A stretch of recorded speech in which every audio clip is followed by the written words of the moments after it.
Hey everybody, welcome back to another episode of the Bowhunter Chronicles podcast brought to you by Tacticam. Tacticam is by far the easiest way to begin filming your hunts.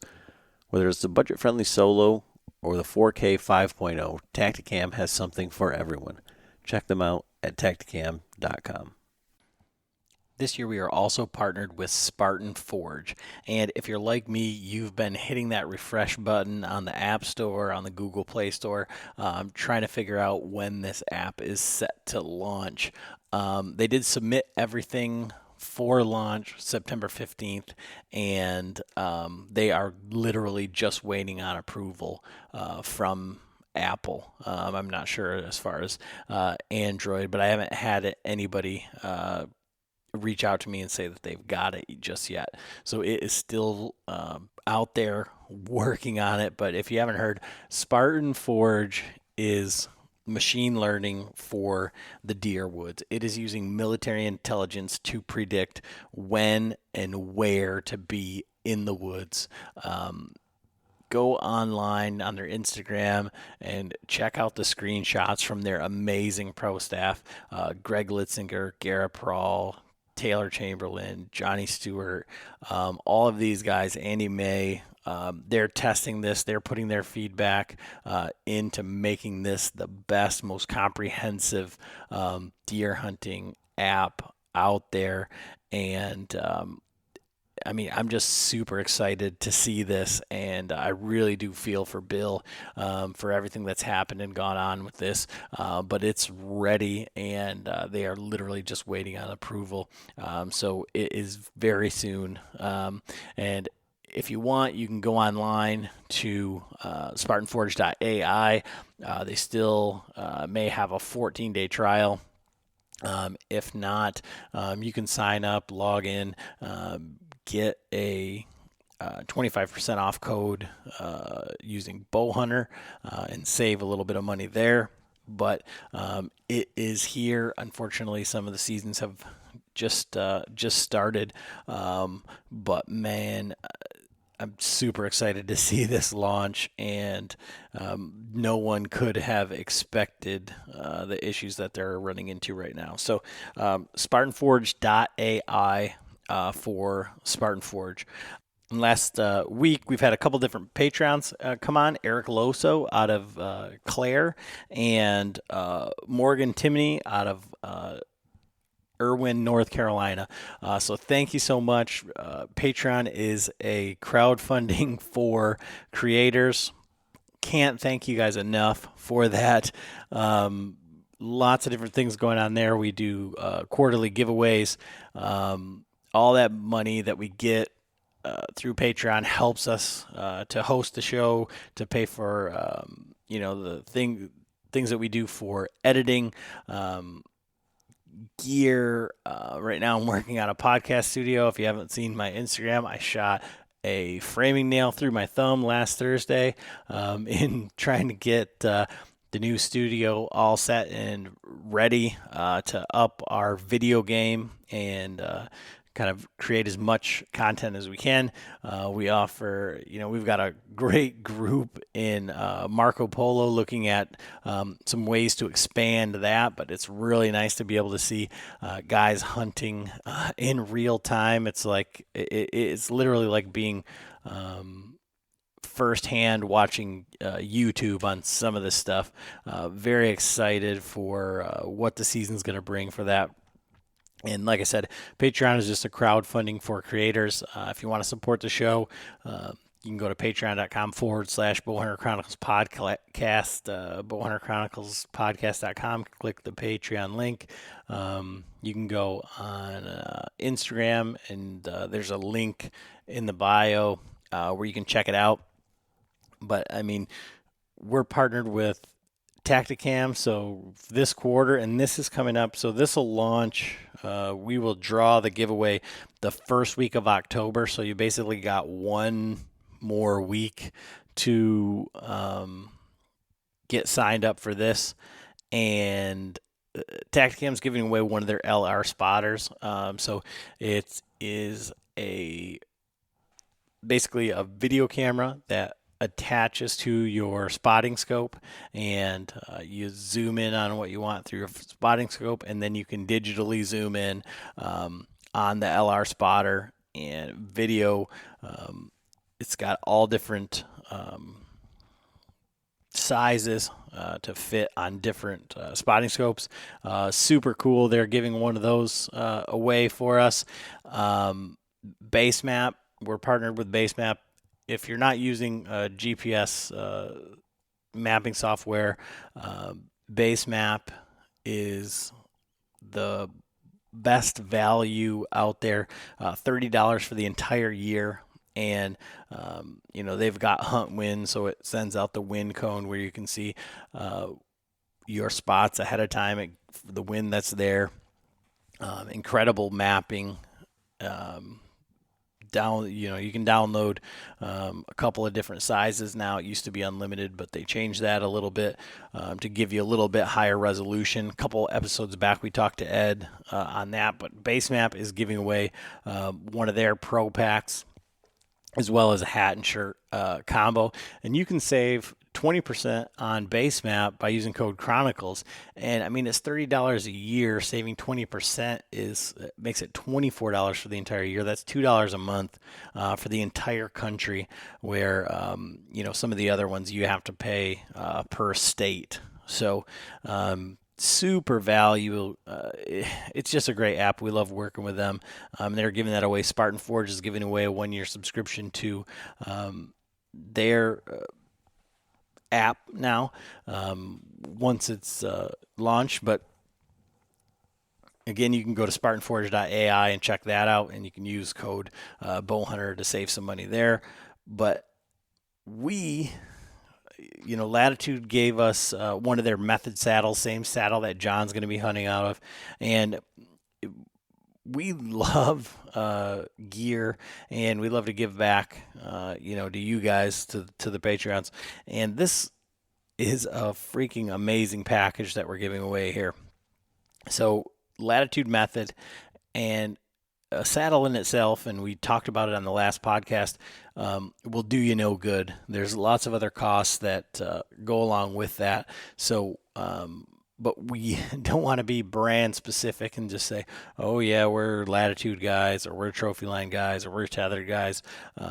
So we're giving away the Latitude saddle, the Trophy Line EDP platform, as well as the new Trophy Line 8mm ropes. And those are pretty slick. If you're using the 11mm ropes, the amount of bulk that you save with these smaller ropes is worth the investment. So if you're gonna upgrade one thing, that is something you might want to look at. And then, like I said, we did the review. Tethered gave us those Tethered 1 sticks, and we got a 3-pack of those that we're giving away. So, I mean, you can't even buy Tethered 1 sticks right now, and we're giving away at the beginning of hunting season. So all of that just to help the show out. And we're giving that all away to one person. So somebody's going to win that whole package. Another person's going to win the Tacticam LR spotter. Somebody else is going to win the Base Map, Spartan Forge, and our friends at Zinger Fletchings are giving away one of their test packs for those Zinger Fletchings. So those are compression fit, 3D printed fletchings. You can get them in a couple of different offsets. You can get them in 3 or 4 fletch. They fly great. I'm going to be using them this year for hunting, use them for the Total Archery Challenge, and they continue to fly amazing, and they continue to surpass all of John's negative things that he had thought about them in the beginning. So you can check those guys out at zingerfletchings.com. Great guys. One last thing, we're going to be, or at least I'm going to try and drag John out there if he's not hunting, at the saddle tune-up here this weekend in Ravenna.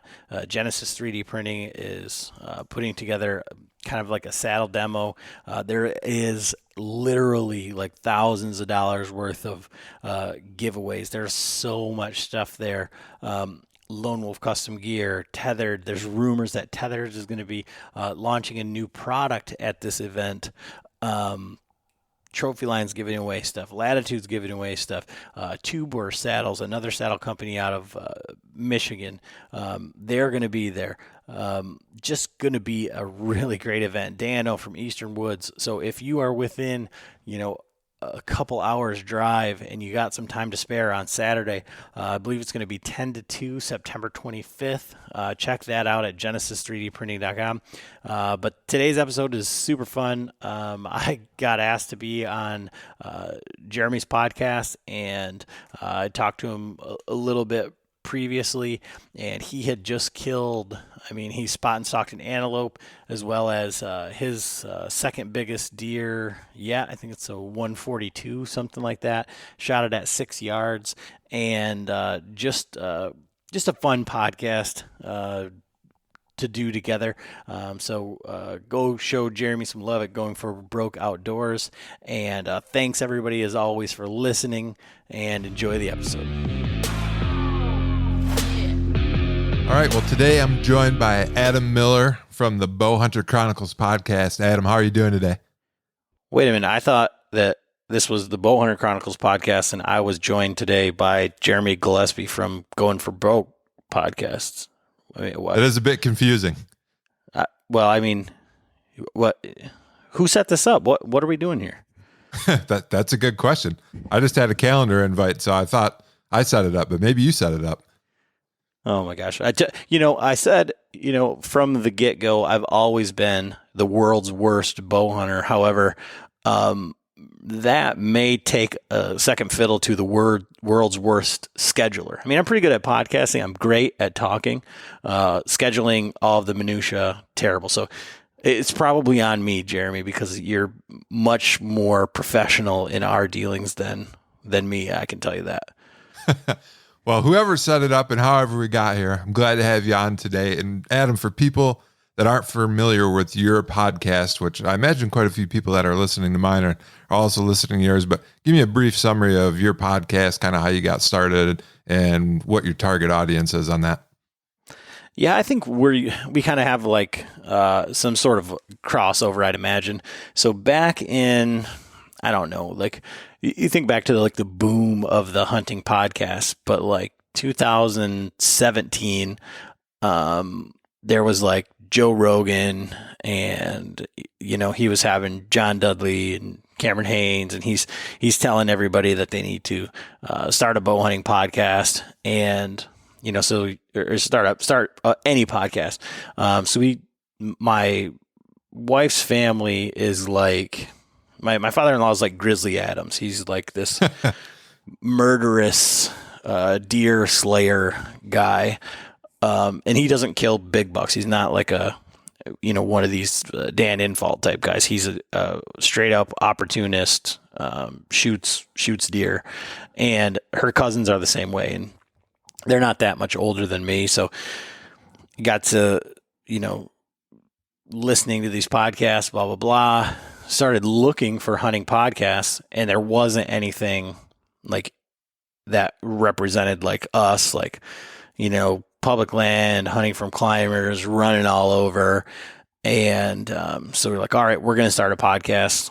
Started like laying the foundation, getting everything going, and said, all right, January 2018, we're going to start, and we're going to come from a place of just having fun, just, doing everything our way, representing our style of hunting. And lo and behold, so did everybody else.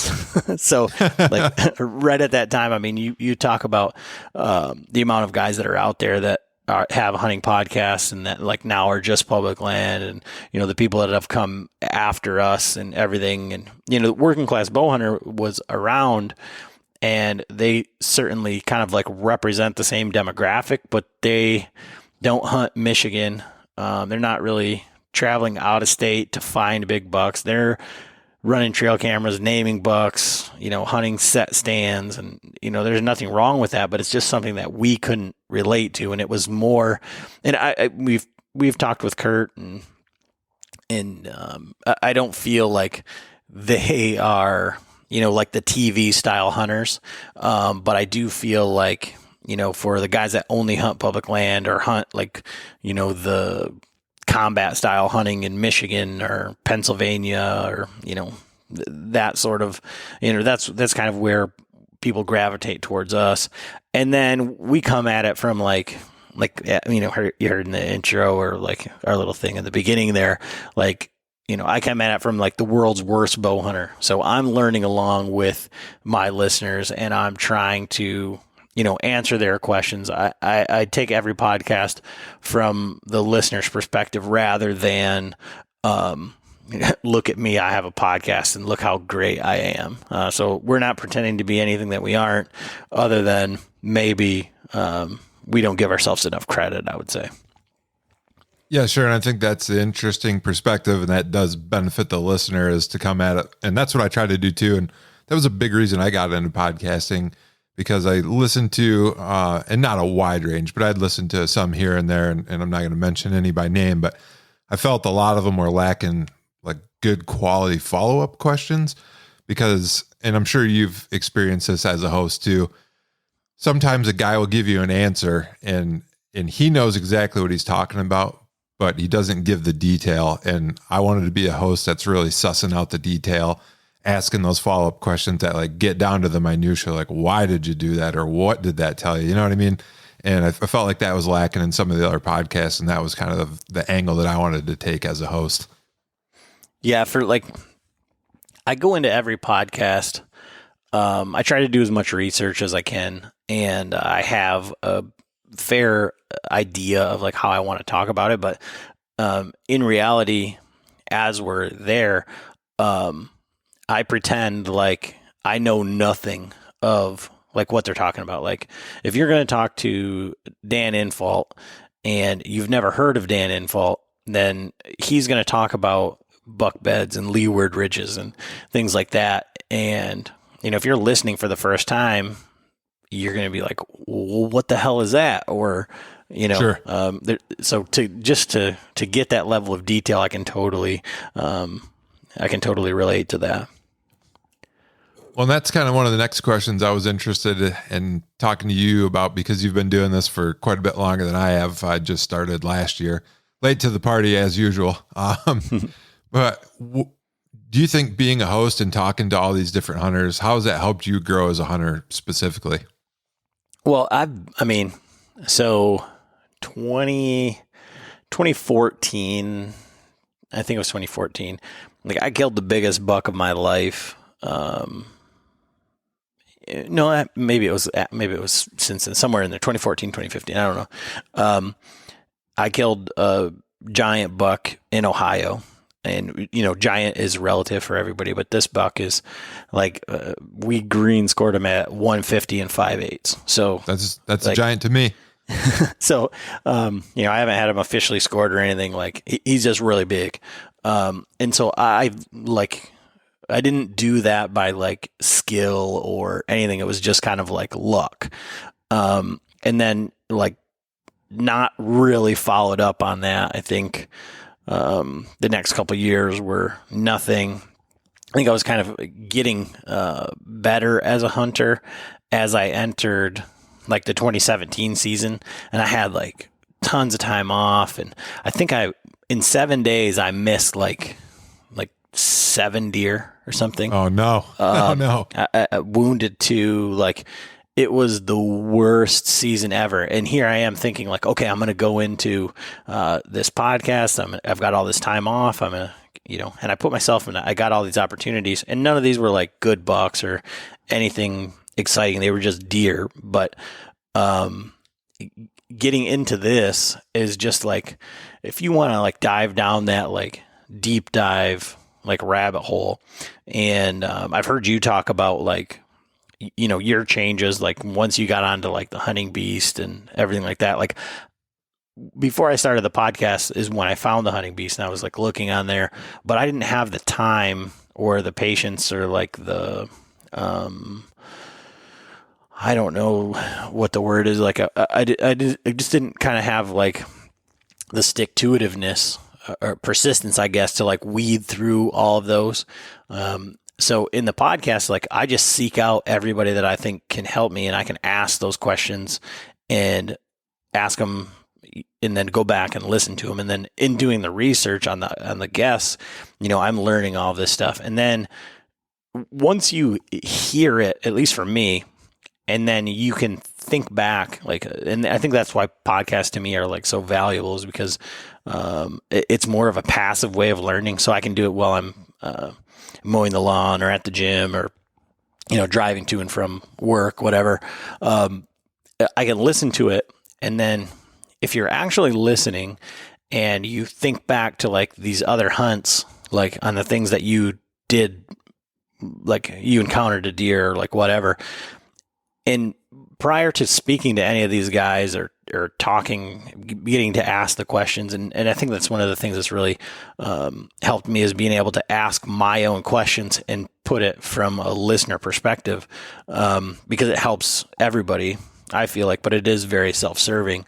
I've been able to think about those things that happened and then kind of put myself back in that situation, and things have gone better. So since we started the podcast, which is like 4 years, I think I've killed either 4 or 5 bucks.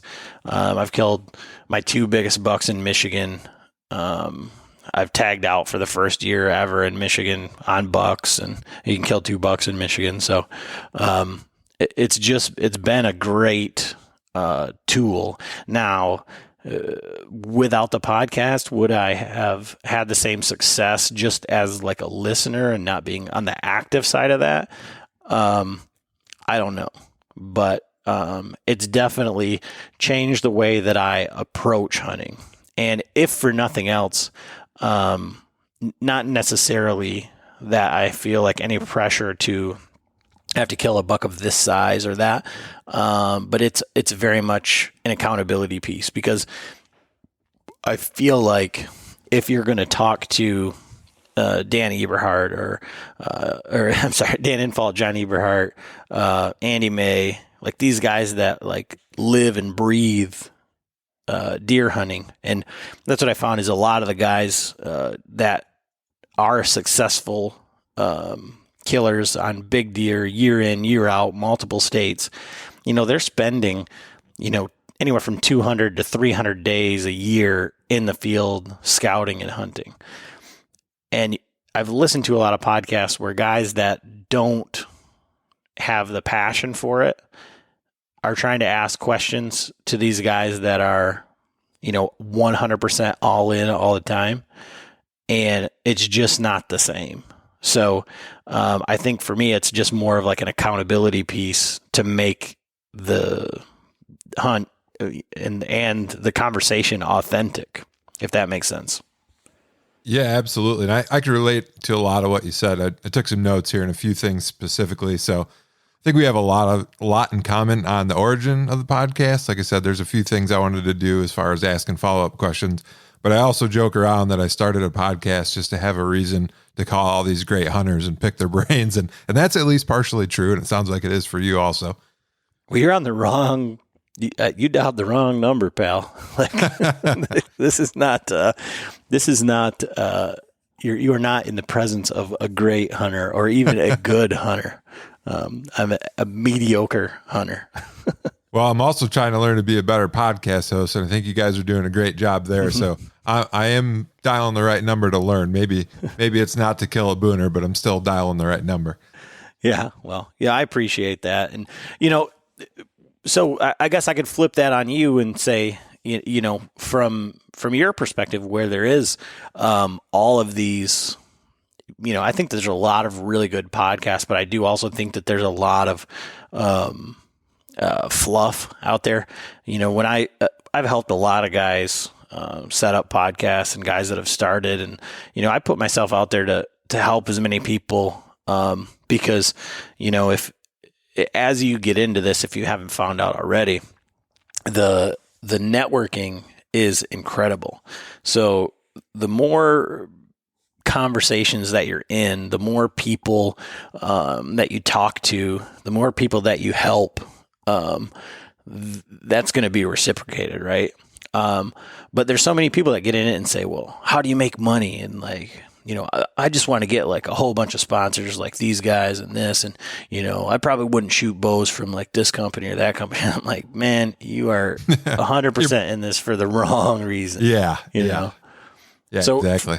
So in that climate of, all these kind of like fly by night podcasts, and I do feel like on some level there's a war of attrition. So I tell people, like, if you just keep, consistent and make that commitment to your listener, and you have like any inkling of good information and a little bit of personality, like, people will relate to you and they'll come back. But, you can't do that in 4 episodes or 3 episodes or whatever. And, as you're finding out, I'm sure it's a ton of work. So how did you decide to jump into this, kind of, in your words, this late in the game? A few different reasons, and I'll be completely honest about those reasons. One is I genuinely enjoy helping other people, and I had a really good mentor. It's actually my girlfriend's dad. Around the time I was getting into bow hunting, and this guy taught hunter safety for like 25 years. He was into trad archery, taught me about Fred Bear, just like the guy you dream about running into at that early stage in your career that's going to help you out and set you on the right track. And so I've tried to carry that on, helping other people learn what I've learned. And at this point, I've learned a lot more. Back then, I didn't know anything, anything at all. I was the world's worst bow hunter, so we'll have to arm wrestle or something over that and see who really was. But and then the other thing, and this is the selfish reason. So I started a YouTube channel, and I was like, oh, I'm in Montana now. So I'm actually from Michigan originally. I lived most of my life there. I don't know if you knew that or not, but so I'm from Michigan originally, and I'm like, oh, I'm in Montana. I'm doing this cool stuff now. I'm seeing all these animals, and part of the reason is I want to share that with friends and family back home. And then I was like, I understand the YouTube monetization and all that stuff. And I thought naively at the time, it'll be easy to get subscribers and it'll be hard to get watch hours. So I was like, I should do a couple podcast episodes, because if I do an hour, 2-hour podcast, and I can get a couple hundred people to watch it, that'll chew up all these watch hours. Well, little did I know, I got a bazillion watch hours now, and I still got like 400 subscribers or something. But I have really enjoyed the process. Like you said, it's a lot of work, but talking to these guys that I've looked up to, like I've had John on, Eberhart, read all his books when I first got started. That's kind of what kicked me off on getting out of the world's worst bow hunter mindset. And then 2013, I got on Dan Infalt's The Hunting Beast Forum, which I'm sure everybody listening is familiar with. And that was really a game changer. Like, John's book set a really good foundation for me, especially hunting in Michigan. But I feel like the in-depth concepts from The Hunting Beast took that to another level. And it also really got me motivated. I started really pounding the woods in the spring. Like, I was already spring scouting from what I was reading from John, but I mean, I just got obsessed. I don't have kids, and my job allows me a fair amount of free time. And I just love the outdoors. I always have. So I just started pounding. So in summary, the 2 reasons I started were 1, to share knowledge and to talk to these other guys, and 2, for selfish reasons, to help out my YouTube channel, which that's been an abysmal failure, but that's a whole nother topic. Well, I mean, both of the things are, YouTube and podcasting. I think, again, is a war of attrition, and it's kind of just how you go about it, but it ends up being like, what do you want to get out of it? Because, I mean, if you follow along, like, one of the guys I think that puts out some of the greatest, like DIY style, like films and whatever, is Byron from the Whitetail Experience. And you'll see him, and Parker McDonald does a great job too with the Southern Ground podcast. He just does incredible videography and editing, and very cinematic type stuff. But in some of these outdoor YouTube page groups and stuff like that, is like, it's just a place where like angry people go to like shit on like your hard work. And sure. So it's not a nice place. It's not a good space to be. And, for YouTube, if you wanted to do it as like a as like a job or something like that, to do it in your spare time is very difficult.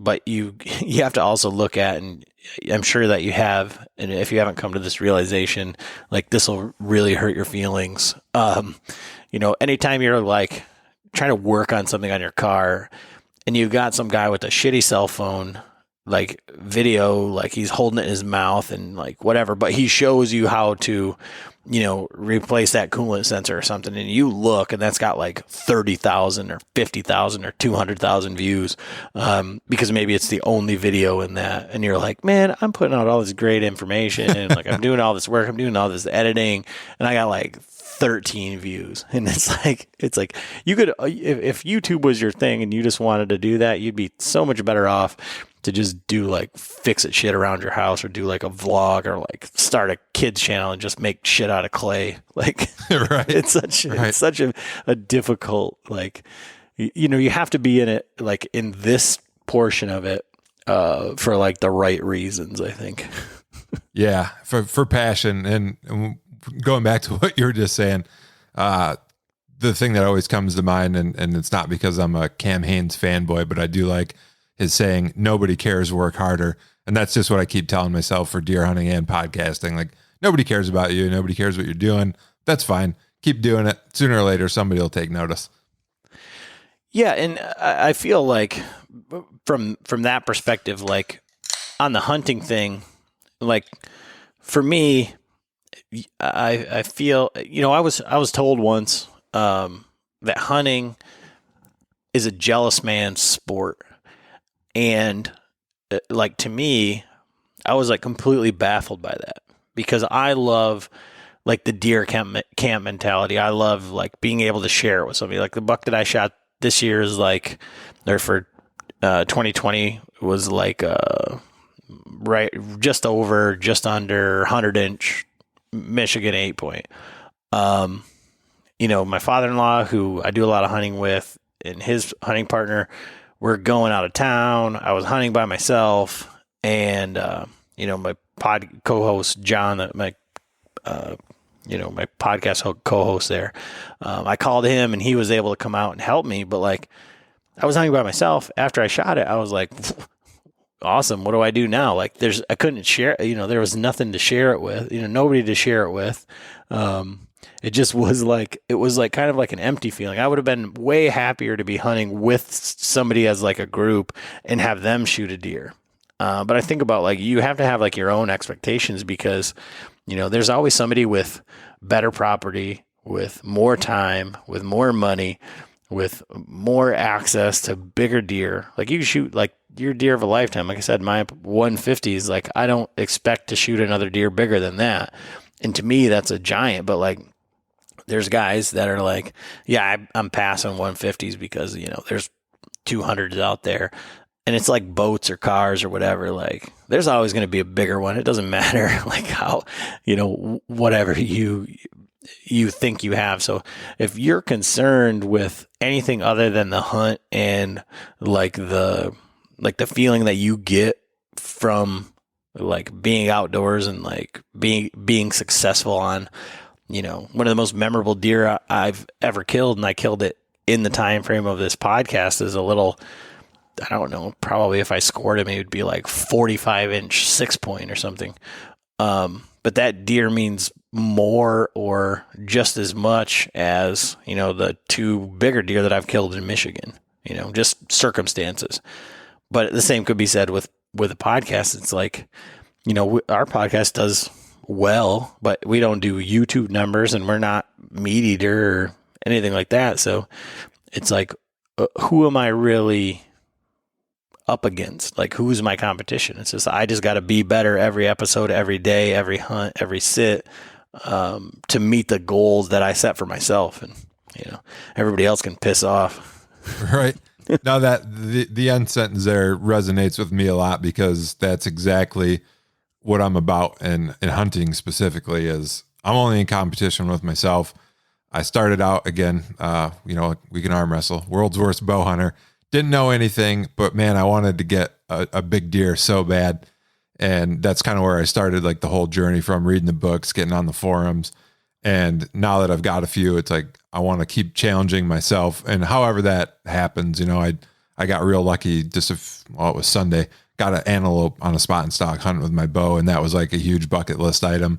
And now I'm after an elk. I've been elk hunting 3 years, and I came out 1 year as a non-resident. So 4 years, and I've only been drawn back one time on an elk. So it's been pretty frustrating, but I'm just committed to it because that's what I want to do, right? That's my goal. I'm not doing it to impress anybody. I just want to do it because it's a challenge. But so like on that, like for me, like right now with like this podcast journey, and I know like my limitations as a hunter. So like if I want to kill bigger deer, I have to find bigger deer or get in a spot where there are big deer.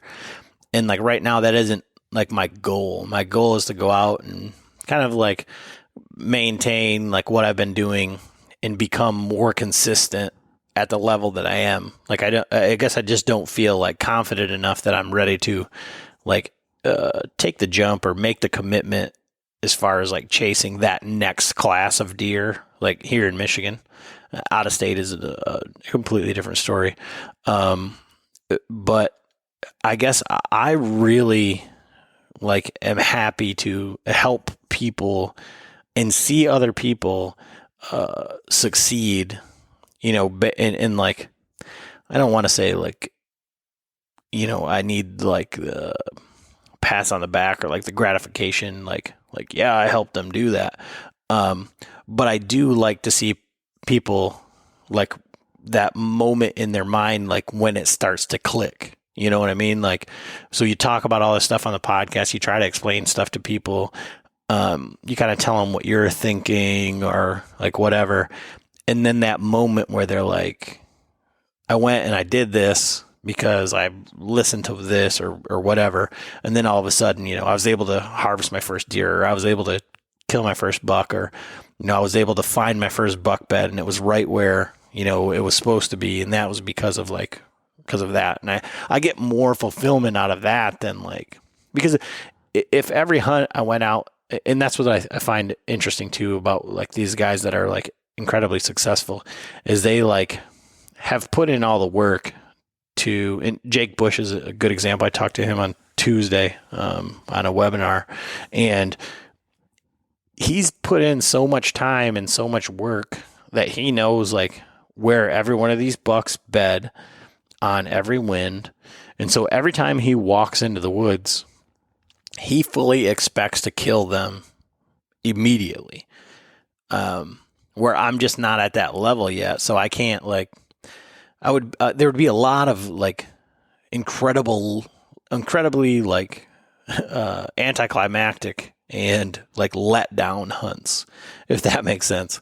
So to find something else to say, like, this is what these are what my goals are. Like, I have realistic goals, and I'm a terrible, like, early season, like, get on deer type hunter, just because of like, it's a time in the woods thing.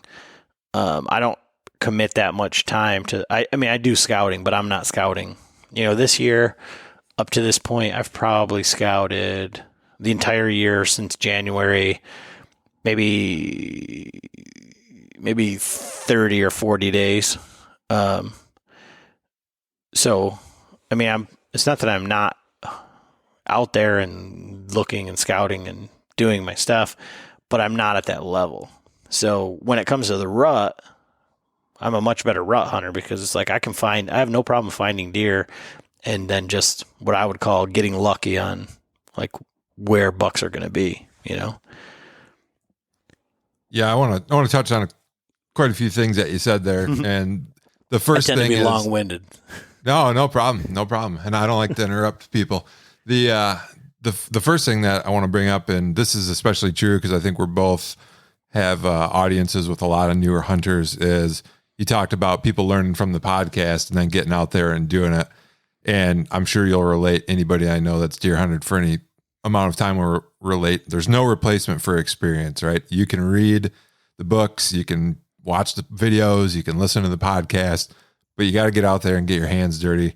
And one of the mistakes that I see people making commonly early on, especially when they learn about map reading, is, oh, I cyber scouted this area or e-scouted this area, and that's a good area, so that's where I'm going to hunt. And they don't do any boots on the ground. Like, that just gets you near the ballpark. You still got to get in the ballpark, and then you got to get to the plate. So don't give up there. So that was one of the things that I wanted to mention. And then you talked about, your level as a deer hunter. And again, targeting towards newer people. I think that's super important, that the first thing you need to do is just kill some deer. Don't worry about shooting a booner or a Pope and Young or whatever.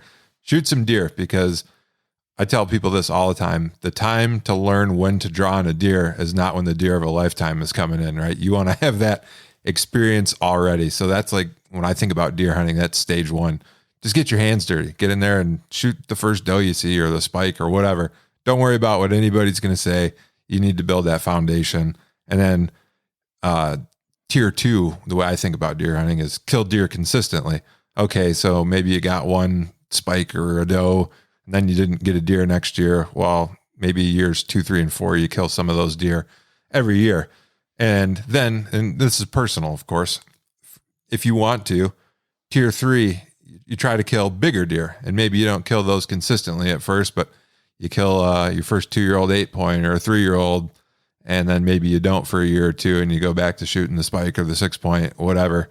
But you've killed a bigger 1 or 2. And then tier 4 is like, kill bigger deer consistently. And I think it's important to have your mindset and your tactics like calibrated, and be honest with yourself too about where you're at, because nobody goes to killing big deer consistently right off the bat. Not Dan Infalt, not Andy May. Nobody does that. So you got to crawl before you can walk, and walk before you can run.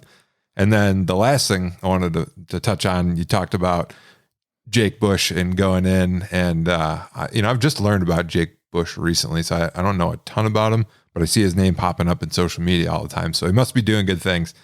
But going out and knowing like exactly where the deer are, and I'd like to get your opinion on this too, because I'm actually going, and this is personal preference, no judgment here. I'm going in the opposite direction. So when I lived in Michigan, I at one point up to 15 like conventional trail cameras, never owned a cell cam. And I've been in Montana. This will be my 3rd hunting season, and I haven't put batteries in a camera since I moved here. And this year, prior to the season, I went out glassing like once or twice, because I don't know, for whatever reason now. And part of the reason, and this is being honest, there's a lot more quality animals in Montana, and it's not as pressured, so you don't have to scout as hard. But I like the mystery of the hunt these days. Like, I don't want to know what's out there. I want to go and on the same topic, last year, a friend and I, we went to Kansas, and he's like, oh, I'm going to probably bring one of my cell cams. I'm like, dude, don't do it. I'm like, you don't want to know what's out there, because you're going to get some monster on your cell cam, and then you're going to get married to a spot, and you're not going to shoot a buck that maybe you would have shot otherwise, like a 120 or a 130 comes by, a deer that you'd normally be super happy with. If you've got some booner on your trail camera in Kansas, which fun story, we actually did have one. And I didn't want to know, right? I wanted to be happy with whatever my goals were and not get tied up in something that I wasn't on that level yet. So that was just some interesting takeaways I had from your answer. Yeah, I mean, there's a couple things in there, like even on what you said. So, and it kind of all balls up into one. And it kind of, like, if you listen to the podcast that we did with Jake Bush at the end, and he's targeting the biggest deer possible. So he's got like a list of like top 5 deer that he wants to kill. And some of them are harder to kill. Some of them are, what he would deem easy to kill with the information that he has in his skill level. But like the deer he's targeting this year, he said was like, it was 170 last year. And he found both of his sheds, and he's alive, and he's got them on camera. So that's just like the level of deer that he's going after when you say like, you don't know anything about him. When you're talking about like the boots on the ground and the e-scouting, like, and the cell cams and all of that. So I hadn't in the past run trail cameras or trail cameras very well. And again, being able to talk to all of these guys, I place people in like two categories. And one is someone who's actually using trail cameras for data. And the other people is where I was a trail camera enthusiast, right? So I like to get pictures of bucks. I had cameras out there and I was like, look at all these bucks that I have in the middle of the night that are looking at my camera. Like, it's so awesome. Like, check this out. I've got the greatest spot. And I wasn't doing anything with the information. I wasn't looking at the wind direction. I wasn't looking at the time. I wasn't looking at anything around there. I was putting like zero correlation into days of the year when these deer just happened to be in these spots. I was just like pumped that I was like, I'm on bucks, man. And, right. So that's something that people can like think about, like, what am I going to do with this information? But again, I found the spot on the map, like diving in from like what you're talking about, saying, okay, I'm going to try and learn a piece of property and test myself to see if I'm a good hunter or whatever. And so I just found like the biggest piece of property within X amount of miles of me. And it gets pounded. There's guys coming in from every direction, but I found a piece on there that looked terrible, and it is, to access. Like, it's far from everything and awful to get into, and it looks like everything that you would want to see on a map. It looked like a big cattail swamp. So I'm like, oh, this is going to be so awesome. It's in the middle of nowhere. I get out there and it's this big ass grass field. But on the map, it lays out like exactly what a cattail marsh would look like. Sure. Right straight down to like, if you switch over to like the green, like USGI map, like it's low and shows the water, so it looks mucky, and it's totally not. Like, maybe it was a long time ago. But anyways, get out there and then, okay, it's not what I thought. But there's a ton of, runways, and I jumped a bunch of deer and found some buck beds, and so it's super intriguing. So I dropped some cameras out there last year, or a camera, and the camera is so far out there and it's so hard to access. It's not fun. There's nothing fun about it. I did not hunt that spot one time last year. Only I walked in there one day thinking I was going to jump shoot something with a rifle, only to check that camera, or with a muzzleloader. This was like, maybe like day after Christmas or something. Only to check the camera to find out that it was just overrun from, on this certain week of the year with bucks, daylight pictures, like kind of like everything. Like, I've only ever hunted one time in the state of Michigan, maybe two after this past year, where I've seen like legit chasing and seeking behavior. Like, just like deer running wild. And this camera kind of showed that was going on. So after that, like, I went back in there in January or something and threw up a couple of cell cameras, one on a buck bed and one on a community scrape. And I've just been kind of monitoring it. But that's more because it's just a bitch to get in there. There's no, I'm trying to learn the piece of property using the cell camera versus trying to go in there week after week, day after day, to try to figure it out. Actually, I think I'm going to go in there this weekend, switch out the batteries and kind of look for that. You mentioned, you read John Eberhardt's books and the spring scouting and all of that, but this would be like the speed tour prior to the Michigan season. Sure. To kind of see, if there's any rubs or scrapes, like where I would expect them to be based on where I think the deer are bedding and whatever. But now going from the trail cam enthusiast to, using that information, like now I've got a week and probably like down to like 3 or 4 days where I know that I need to be, around where that camera was. And I want to go in there and check because there's a ton of oaks. So I want to see like what's dropping as far as that's concerned. But all of that to say, when I was having that conversation with Jake Bush, I was like, look, that's all great, like the way that you hunt, but I don't have that amount of time. So what I'm doing is I'm using these cell cameras and these cameras to get an idea of deer movement in there. And then I'm going to kill the first like buck, maybe the first doe, whatever, that I get an opportunity to, because that to me is just like validation that I've kind of like figured out this spot. And then I want to be able to do it again. And he's like, that isn't his hunting style, but he's like, I can totally respect, like, because he's like, I've never done that. He's like, I've never just gone in and just killed something in an area where I know that I can kill a deer. And I would say that that's more my style, is like, and that's straight away from my father-in-law saying, like, he'll walk in there. I mean, he is like the king of like, it's the king of killing 4 points or, dinks or whatever. Sure. But you give him any piece of ground, in Michigan from October 20th to November 20th, you give him any day, he can get up a tree and see a buck. I mean, with anywhere, and has killed a lot of deer doing that. And so I think that that's maybe where I've taken my cues from, is just like, I see a piece of property. Now I'm looking at it, the map.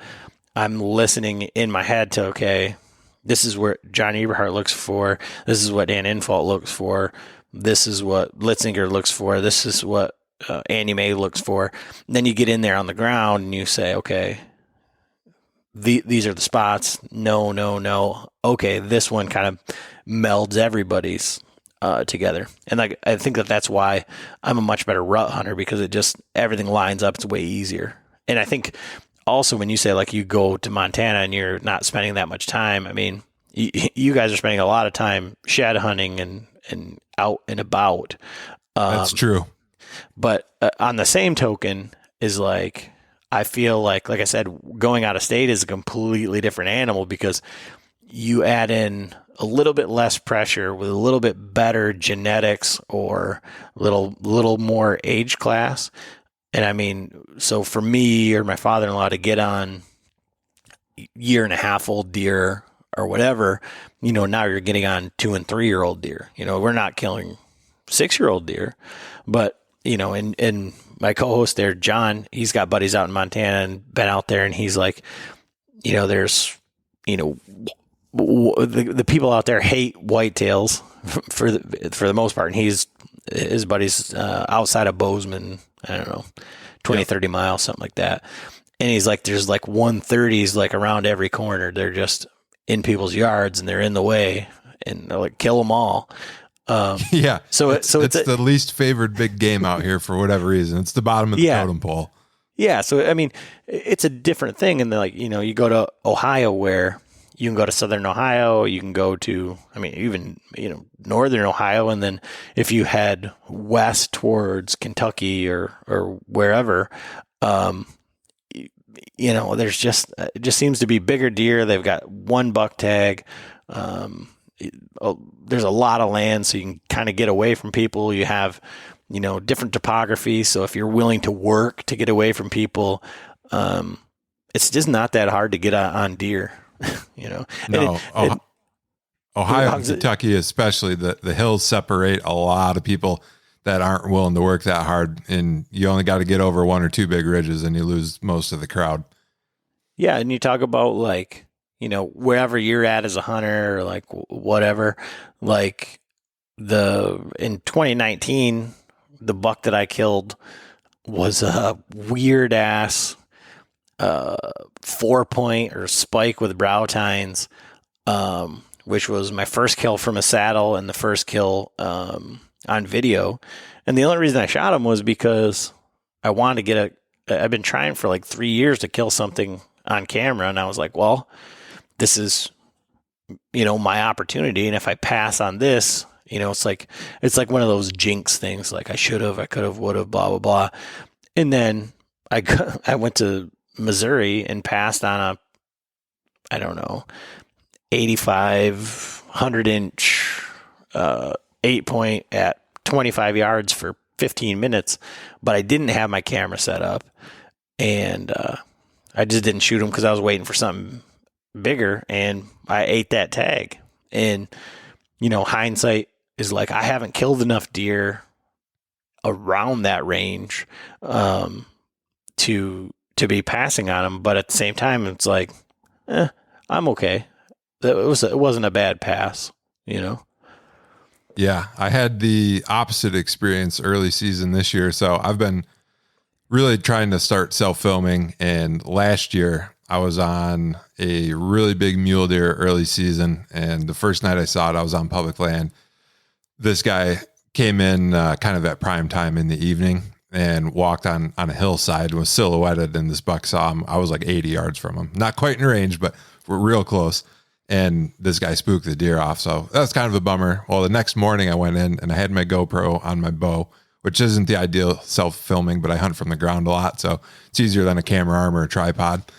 So I go into the same area, and this deer, I spot it like, I don't know, hour after daylight. It's walking right towards me. And this is a legitimate, probably 160, 170 mule deer. I mean, really big one, probably the third or fourth biggest mule deer I've seen out here. And it beds down 75 yards away from me. So I go to turn my GoPro on and crawl in close to it, and going along with the travails and trials and tribulations of self-filming. Somehow I had switched it to photo mode. So I took a photo and then proceeded to sneak in on this deer and get a shot an hour later, which I ended up missing. That's another sad story.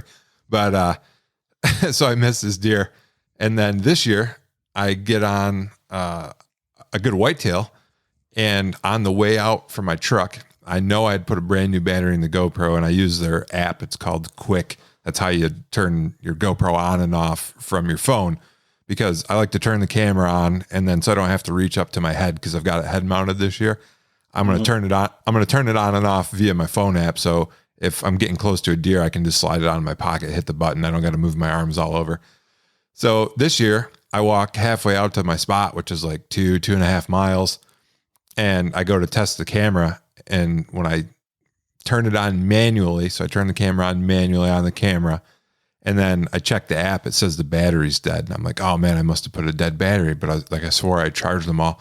So long story short, that evening, and this was September 5th, so like 2 weeks ago, I proceeded to shoot my number 2 whitetail buck from the ground at 7 yards while wearing the GoPro. And after I get the deer taken care of, quartered up, I'm like, man, I'm so mad. I can't believe the battery was dead. So I check it again. It just didn't turn on the first time. I had 90% battery.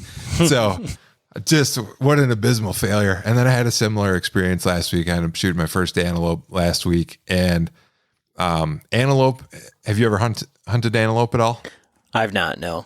Okay, so they blow like a deer, or snort, but it's a different sound, but it's the same thing pretty much. They're blowing out their nostrils. And to make this a long story short, I spotted an antelope buck and a couple does downhill from me. I was actually going on an elk hunt, and this is where like a big rolling sage flat meets some timber. And I was heading out to the timber to look for elk in the evening, but I have a antelope bow tag too.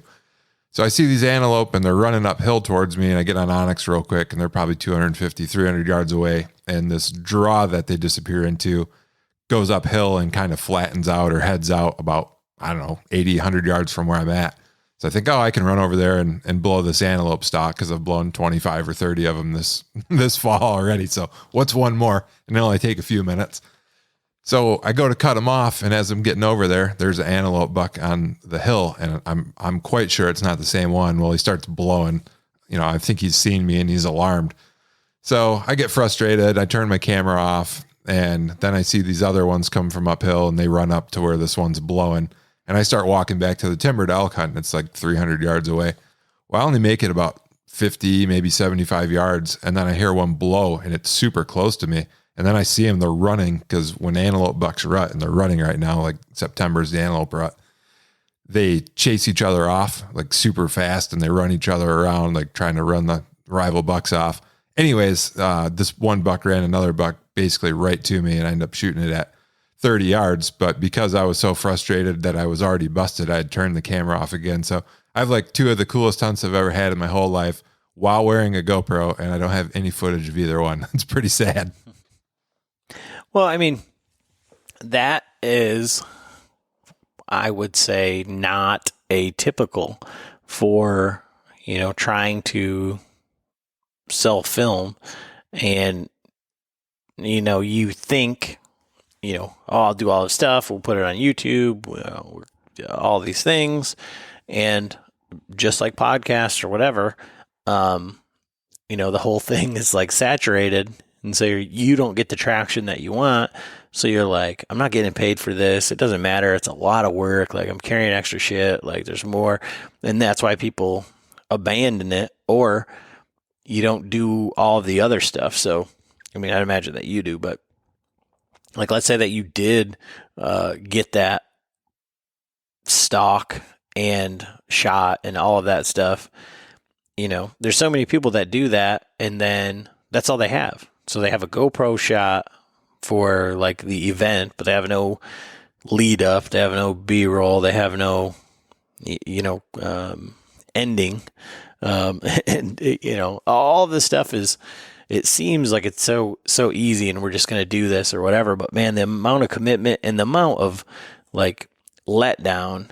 And then, I mean, I got to commend you like so much for, just saying like, well, the hunt comes first. I don't care that I don't have a camera. Cause if I would have done that, I'm pretty sure I would have shot that deer in Missouri. I would have said, okay, well, I should have had the mindset of I'll shoot him. If I would shoot him on camera, I might as well just shoot him. But again, hindsight being 2020. But that is one of the things I wanted to talk to you about, because, everybody wants to go, with mobile hunting and being more mobile and,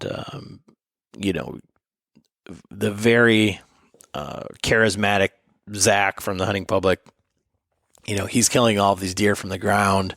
And I mean, we're talking a lot of deer per year for the average guy. So it makes like ground hunting and like stalking and all that so intriguing. So how did you get into that or adopt that? Or one of the questions, and I guess to go back behind, like we can lead into that with this. Normally I would ask like, what is your hunting background? And like, what's your normal style of hunting? Like when you were in Michigan, then I guess I would say like, as you transition to hunting in Montana, is it tree stand, saddle? Has it always been spot and stalk, ground? Are you afraid of heights? All of those things. Sure. No, my style has evolved considerably as I've got more and more influences. So I'll try to keep this brief, but going back to the world's worst bow hunter. So when I first started bow hunting, I didn't have a lot of like outside influencers or mentors until I was maybe 20, 21, when I met my girlfriend's dad, who was a guy I mentioned that's into trad archery and stuff. So the first couple of years, I didn't get hunter safety till I was 14. So I was a little late to the party there. And I got like a hand-me-down bow at 15. It was a Bear Whitetail 2, and this was probably 1998. So I got a Bear Whitetail 2. The draw length was too long, and like I was 15. I think it was 70 pounds. I didn't even know how to adjust it. Just like real scab together setup. And I didn't grow up with a lot of money, so that's part of the deal there. But my grandma had 15 acres, and a friend and myself built this like giant monstrosity of a tree fort / blind. And looking back to know what I know now, it's just absolutely hilarious, because we built this blind, and then I proceeded to put my bait pile on the east side. And Michigan's got predominantly west winds, so you can imagine how well that worked out. So I didn't know anything about playing the wind or scent control or anything. So from 15 to 19, I would say I was a very casual deer hunter, but I did enjoy it. I went out fairly often in the fall, and I always gravitated towards bow hunting earlier. I've actually never even shot a whitetail buck with my gun. I've shot one whitetail doe, one mule deer with a gun, and one antelope, and that's it. Everything else I've got's been with a bow. But so that was the early years. And then I would say 1920, when I met my girlfriend's dad, he introduced me to like play in the wind. And again, he was into Fred Bear and archery. He had, they have 120 acres. He planted some clover food plots, so this was like eye-opening stuff for me at the time. And that year, maybe the following year, I shot my first doe with a bow out of one of his ladder stands on a clover plot at like 10 yards. And this is a funny story too, because at the time, again, didn't have a lot of money. I didn't even have hunting boots. I wore my tennis shoes out to the stand and I shoot this deer. Well, before it comes in, there's this lead doe and like 6 other does, and they obviously winded me. They're blowing for like 5 minutes, but I just held still. And I think finally they just gave up, even though I know they could smell me. And the lead doe comes by at 10 yards. And again, I don't have a peep sight. I don't have a kisser button. I don't have a release. I got a single pin on my bow. And, this is probably 2002, 2003. And I shoot this deer and it like kind of flinches. And I think I miss it, but it's 10 yards. And I can't believe how I missed, but I blacked out. I was so excited to finally get drawn back on a deer, even though it was a doe. I couldn't believe it was happening.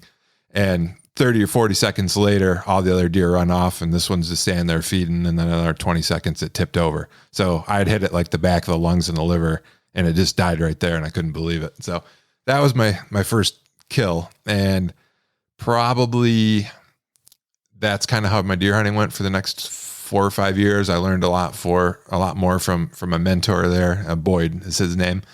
And then this was 2009. So I remember it must've been 2008 at the local archery shop. I picked up a John Eberhart book. And this was around the time I was like getting more into the internet and trying to learn more about deer hunting.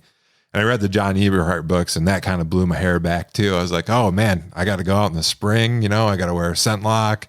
I got to climb 30 foot in a tree. I got to do all this stuff. So I really got after it, probably starting in 2009. And that was the first year that I bought multiple tree stands. I didn't have a saddle, but I bought 4, 5, 6 tree stands and was doing no bait, was starting to hunt like funnels and trying to get off the field edges, starting to do more deer hunting stuff that works as far as I know now. And that year I shot on Halloween, because it was 2009. I'll never forget this. I shot my first pretty nice buck. Unfortunately, I hit it high in the shoulder. This was like a 100-inch 8-point, which to me in Michigan at the time, like that's a giant, right? This is a big deal for me. So we tracked that deer, never found it. And then a week later, out of the same stand in the same spot, I shot that deer again and I hit it high again. So that was incredibly frustrating. I lost it twice. Long story short on that deer, I ended up finding it dead in the winter, like January or February of that year. So that was kind of sad. That was my first introduction. I'd never lost a deer prior to that, but I'd only shot does. And then the next few years were kind of rough. Like going back to my description, I decided to be a tier 1 hunter. My mentor there, Boyd, he's like, you just need to shoot some deer. Just shoot deer. Don't worry about shooting. Because I was like, oh, I want to shoot an 8-point or a 10-point. He's like, just shoot some deer. So I took his advice. And then 2011, 12, and 13, I shot 1 or 2 bucks every year with my bow in Michigan. But these are like year-old 3-point. I shot a 6-point, a small 8-point. And then 2014 was kind of like what I would consider the turning point for me. Because in 2013, I joined the Hunting Beast, started reading like nonstop, like got obsessed with that forum, reading everything I could because I'm seeing all these guys with all these giant bucks. And the tactics made a lot of sense to me, like real world stuff, right? Kind of like John Eberhart. It wasn't magazine stuff. It was real world stuff. And I'm like, oh, this is what I've been missing. I've been missing all this stuff. So 2014, I shot my first 100-inch deer out of a lone wolf on the edge of a cattail swamp. And then I was like way overconfident, right? I'm like, oh, I got this figured out. I know it all now. And I got lazy and I didn't shoot another deer. Because again, going back to what you said about Michigan, 2 buck tags. So I got lazy, didn't shoot another deer. And my friend Joel, he'll probably listen to this. Joel called me out and he said, dude, you're like resting on your laurels. Like you haven't even started and you think you got it figured out. I'm like, you know what? You're right. You're right. I'm being an idiot. So 2015, I shot two 2-year-old bucks in Michigan with my bow by Halloween. And again, I was like, all right, I got it figured out now, but I'm not going to get lazy. So I had a friend, I was going to go to Ohio, and this would have been the second time. I went in 2014 with Joel. We didn't know what we were doing. We got absolutely destroyed. We saw like 2 deer the whole time in Southern Ohio. So that was my introduction to out-of-state hunting, and I've evolved a lot since then, but that real green.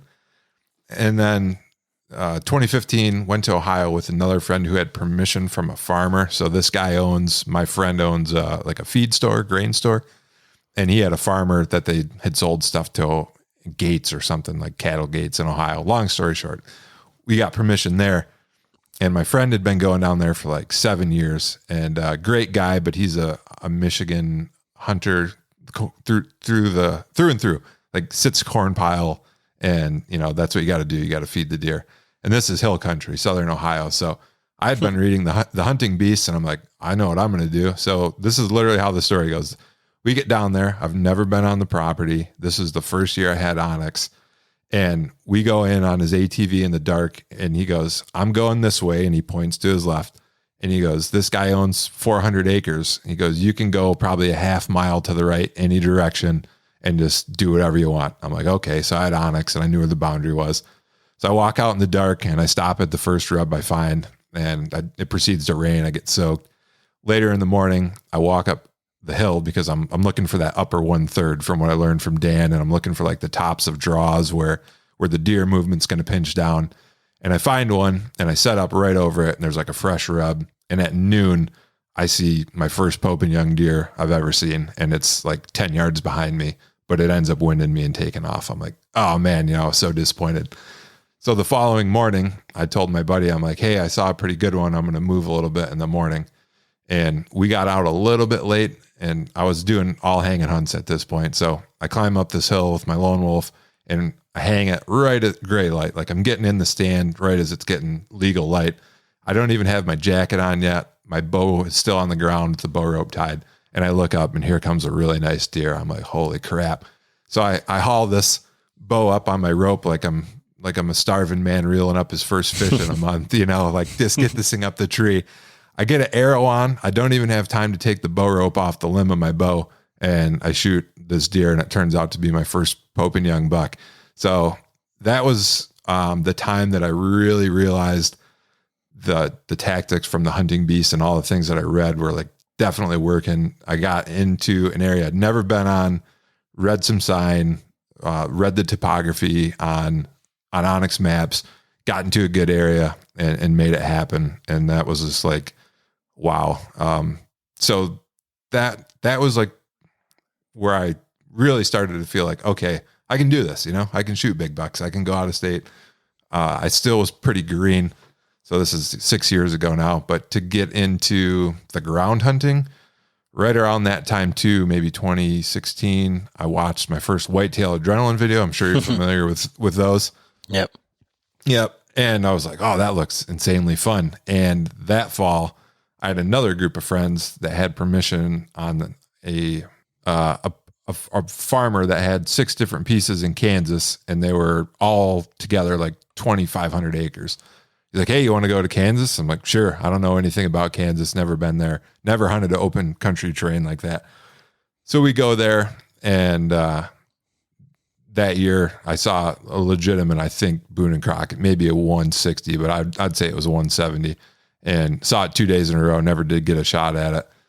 And then from watching those whitetail adrenaline videos, I was like, okay, I'm going to start hunting on the ground a lot more. And 2019 was the first year. That was my first year out west. So I shot a mule deer off the ground, spot and stalk, in October. And it was a smaller one, 2-year-old. I'd never shot a mule deer though. But basically what it came down to is I started really paying attention to the wind, and I started using binoculars a ton, which, I mean, this sounds like simplistic, but I think when you get down to what bow hunting really is, it is kind of simple in some ways. And I just started glassing a ton all the time. And I can't overstate the importance of binoculars out west. And basically what I do now whenever I ground hunt is I always move into the wind. I always move cover piece to cover piece. And I always try to stay in the shadows. And when I'm on a new piece, especially, I'm going to look at onyx and I'm going to guess where deer are bedded, in your traditional bedding areas, your thick areas, your oxbows, your juniper thickets, whatever it is out here. And between those empty areas, I'm going to move pretty quick, like a normal or even brisk walking pace. But when I get 300 yards from where I think a deer might be bedded, I glass for 10, 15, 20, 30 minutes. And only when I'm real confident that that area is clear, I'll move up to the next piece of cover. And then I'll repeat that process. And that's worked out really well for me because by using the glass so much from distance, almost always you can spot the deer before they spot you. And then you've got the wind advantage, obviously. And then it's a matter of getting into position. And I've learned out here to be extremely patient. And I can't overstate that too. I think Dan Infalt talks about it a lot. Like the modern world is in such a rush. When you get out there to hunt, like you carry over a lot of that energy. So I really try to slow down and, move through these areas like I'm hunting like my life depended on it. And that makes a huge difference for me. Like if I didn't have to go home and eat a pizza out of the freezer, right? If I didn't know that was there, I'd hunt a lot different. And I think most people would. So I've tried to adopt that mindset and that's paid off as well. But going back to hunting on the ground, that fall 2019, so I shot the mule deer. Then I went to South Dakota with my buddy Joel, and we got on, I should say I got on the first day there. I was driving around, and part of the thing that I do when I go out of state, I'll always spend up to 25% of the trip now scouting. And that might sound crazy, but if I've got a 4-day trip, I'm willing to sacrifice an entire day just scouting. If I got a 10-day trip, I'll sacrifice 2.5 days, especially in a new area, because you got to find the deer first. That's super important. I think people, if they're listening to this and you go on an out-of-state hunt, if you don't know where the deer are and you're just going out and hunting, you're wasting your time and your success is going to be way lower. Spend the time, even if it means you're sacrificing a bunch of your hunt. And so 2018, I'm going to jump back here a little bit. 2018, Joel and I went to Kansas for the first time, and I didn't have permission on the same place I did in 2016. We were all in public,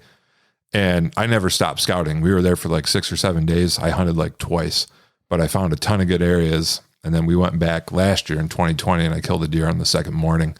But that was from a tree stand. Going back to the ground, 2019 South Dakota, I get into South Dakota. I'm driving around, checking parking, checking ag fields, and I see 2 nice mule deer, and the archery tag there is good for either or. So when I get there, I see 2 really nice mule deer, like 140 class, which is, pretty solid, respectable mule deer. And they were right across from public. So I get out of my truck, go up the fence line, and I'm like, I'm going to try to put a stock on these things. And on the way, I jumped a really nice whitetail buck. So I was like, well, busted that, never saw the mule deer. So I called Joel that night and I said, hey, I saw 2 shooter muleys and a shooter whitetail in this piece. And he was driving from Michigan the next day. So I'm like, I'm going to go in there in the morning. And this was one of the eye-opening ground hunting experiences for me. And this is kind of going back to glassing and stuff, what I adopted. This was November 7th, 2019. It was super cold. It was like literally 2 degrees out in the morning, and I knew that I wasn't going to be able to sit long in a tree stand. So I'm like, oh, I'm going to ground hunt because, one, find the deer, right? I'd kind of already found the deer because I saw 3 shooters, but I wanted to scout the area out more. So I took my bow and I decided I was going to still hunt through this area. And there was no wind that morning, and it was so calm and it was so frosty that the grass, like it was CRP, it was real loud. So I kind of improvised a tactic. I'm like, I'm going to go to where I saw this deer. I'm going to stop 100 yards short. I'm going to glass. I'm going to glass for 10, 15, 20 minutes. If I don't see it, I'm going to use my grunt call because it's like peak of the rut kind of. So I did that, grunted, didn't see anything. Went to the next draw, which was like 600 yards away, grunted, didn't see anything. Went to the next draw after that, again, glassing, grunted. And then I heard a buck grunt back, and I was like, I can't believe that happened. It was like 60 yards away. And he proceeded to walk up the hill right to me, and I shot him off the ground at 18 yards. So probably not a very traditional ground hunt, but I think improvising the tactics for that day really paid off. And then I've just continued to do that type of approach since. And I don't really hunt out of a tree stand hardly at all anymore. In the West, I will say this, people are listening in the Midwest or Michigan, especially Pennsylvania.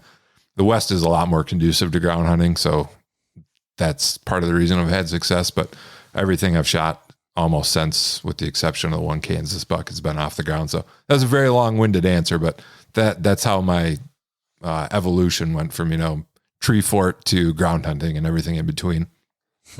So when you talk about the importance of glass, and my brother, he's hunted South Dakota, I think for like the last 5 or 6 years.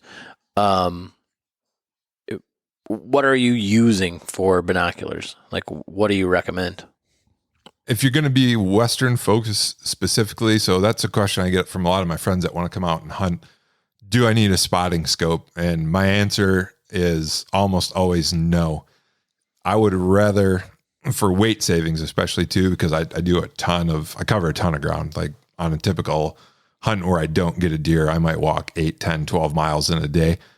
And so a spotting scope gets heavy. I would rather have a quality 12 power binocular and a tripod, because you can get almost as good of results out of a tripod mounted binocular, not handheld, so you're not shaking, that you can get out of a spotting scope. The one exception I would say where I would want a spotting scope is if you've already got a few, let's say mule deer or antelope, and you're looking for a trophy one, or older age class one. I want the spotting scope then to differentiate a deer a mile away from, a good deer from a great deer. And last year I had some friends come out and we used the spotting scope a lot because they came out the year before and shot solid deer, but like kind of average mule deer. And they both wanted to shoot bigger ones. So we brought the spotting scope and looked over a lot of deer, and it just saves you a ton of walking. So going back to what would I recommend, 12 power binocular and a tripod.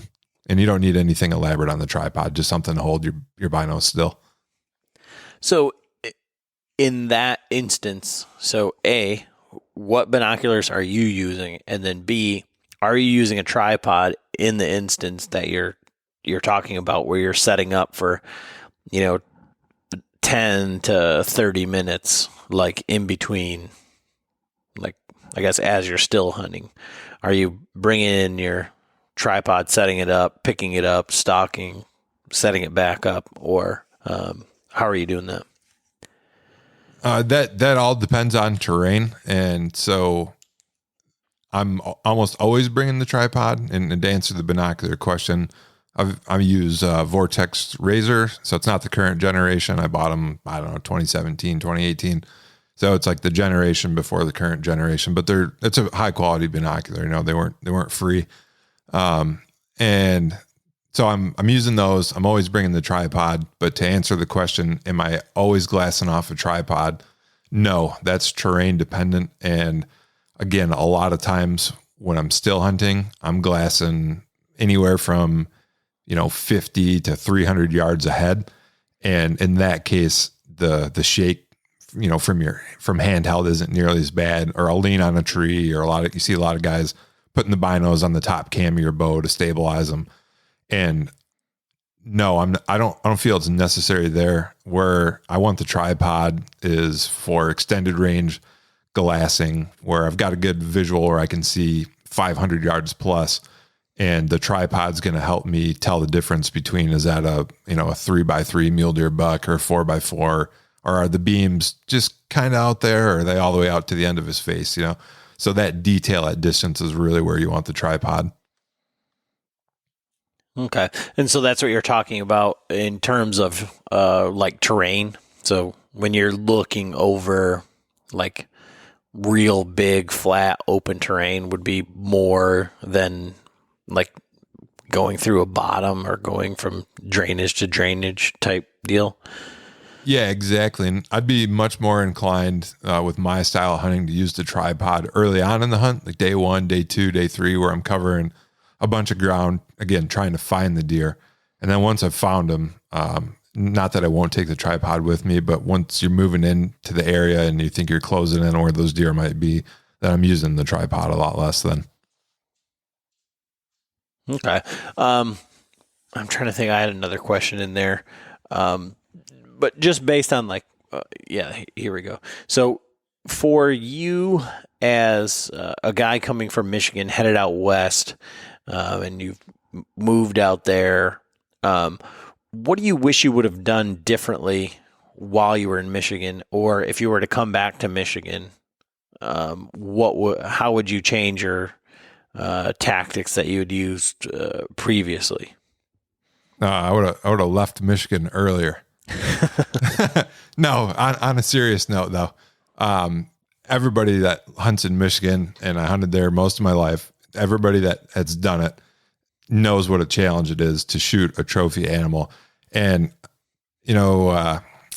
Dan Infault and those guys, when they did the public land challenge and they came to Michigan, I was a little frustrated with Dan, to be honest. And I consider Dan a friend. I've talked to him. I've been on the farm a long time. But he's like, I don't know what the problem is. There's lots of deer here. Yeah, there is lots of deer. There's not a lot of older age class deer. Michigan, when I explain it to other people, I say Michigan is a great state for opportunity. And what I mean by that is if you want to shoot your first deer or a buck, Michigan's a great place to do it. It's got a huge deer herd. There's lots of deer all over through the state. But if you want to shoot a trophy class animal, you're way better off to go out of state. So what would I do differently? I would do a few things differently. One of the biggest challenges, and it's difficult to overcome in Michigan, I think, is access. People are because there's so many hunters, it's very hard to get on private lands. And then, as you know, the southern lands, public lands in Michigan, even the bigger ones, get absolutely hammered. I've hunted most of them, so I understand that. I would probably look more to the northern lower, where the pressure on the public lands is a little lower, even though the deer don't have as good a soil or genetics. So a 4-year-old deer in the northern lower isn't going to have the same rack as a 4-year-old in the southern lower, right? I mean, that's been my experience. Would you agree? Yeah, the only thing I would counter that with, and I'm not by 100% not saying that you're wrong. I'm just saying that I think like what they've done with the antler point restriction in like some of that northern area has actually shown a lot of benefit. So much to say that there's some surprisingly good deer being taken from like the northern area. But yeah, I mean, apples to apples, 4-year-old versus 4-year-old, you're going to have, a stark contrast in the deer. Sure. So, a lot of the tactics that I use now rely on bigger tracts of land, like being able to move around and to make moves on deer. So I would focus more on some of those bigger public land tracts in the northern lower. And I would just understand that even if I got on older deer, they're not going to necessarily have, a real big trophy class rack, but you could probably get on some 3 and 4-year-old deer up there, because those areas do get a lot less pressure in my experience, and they're a lot more vast. And that's one thing I've never been afraid to do, and it's benefited me a lot out here is, walk, grind. I'll walk 2, 3, 4 miles back to hunt. And that's easier to do when you ground hunt too, because you're not lugging a stand or whatever. So that would be one of the big things that I would change. And the other thing I would say, in Montana, there's a lot of deer, but unlike Michigan, there's a lot of areas out here that are like completely void of deer, just because there's not the habitat to support them, or, they'll be completely devoid of whitetails or very few mule deer. So I would spend a lot less time in unproductive areas in Michigan. And, this is something Dan talks about on the forum too, like crossing out 95% of an area. When you find out an area is unproductive, get out of there and stick with those areas that are. And I want to circle back to something that you said way earlier, talking about the piece of public land where you ran the cell cam, or maybe it was a traditional cam last year. And that 1 week time of the year is the hot ticket.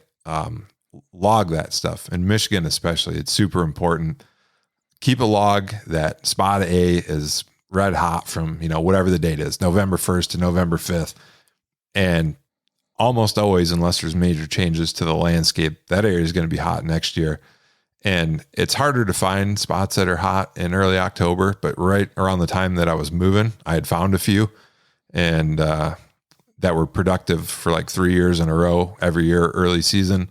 So you better bet that's where you're going to find me. October 1st on the opener was that spot. And the first decent buck that I killed in Michigan, like the 100-inch deer that I killed, that area was only good around Halloween. So seasonal timing, I think, is one of those things when you're looking for consistency to go from shooting a good deer occasionally to shooting good deer regularly. That seasonal timing in those certain spots is super critical. And to keep a log or however you remember that, make sure okay, these are the spots I need to be on these dates, because it doesn't happen overnight. But let's say, this year you find one of those spots, and next year you find another spot, and the next year you find another spot. Well, 5 years from now, you've got 5 different spots that are very high odds, and you rotate through those spots during that time of the season when they're hot. And pretty soon you've got a real good library built up, and that, opportunity is bound to happen sooner or later then, because then you're kind of, sounds like what Jake Bush is doing, right? Then you're getting into the areas that you got a real good chance of killing a deer. Yeah. And I mean, he's really big on like early season. I would liken what you just said to, like, that's the way that I see the way that Andy May hunts is he has like these little windows all the way across the season and, to some degree, the country, as far as like, I know this spot, this day, these cameras. And one of the consistencies with all the guys that I talk to that are like, on that, what you would describe as tier 4, like have notebooks and all the things, maps, topo maps, like from way back in the day. I mean, in like, we've all seen the meme where the guy's got all the papers up on the wall and all the little red things connecting strings everything. Going. Yeah. Yeah. And that is like legitimately how these highest level deer hunters think and work. And, they target these specific deer. And it's 100% what you said is like, is logging those, over 5 years, that this piece is good on this time, and this piece is good on that time, and this piece is good on that time. And, I just feel like everybody wants that magic, easy button. And like you had said earlier, there's no, replacement for time in the woods. However, your experience in Ohio showed you that, tactics and, taking a step back and looking at, like, one of the things that I've learned from the podcast is, like, sometimes, like, I used to feel like I needed to be in the woods every time I got an opportunity. And from your conversation here, you're saying you would rather sacrifice days, time on stand to the scouting. And it's like, if you have time and it's not right for the wind, you don't have something where you're like, this is where I need to be on this day. Instead of feeling like you need to be in the woods on stand, maybe for guys like myself or guys that are thinking about trying to do some of that ground hunting or whatever, like that's where you leave your stand, you leave your sticks, you leave your saddle, and you just kind of pick your way through the woods, and you're trying to find that sign for what's going on right now, rather than just wasting a sit.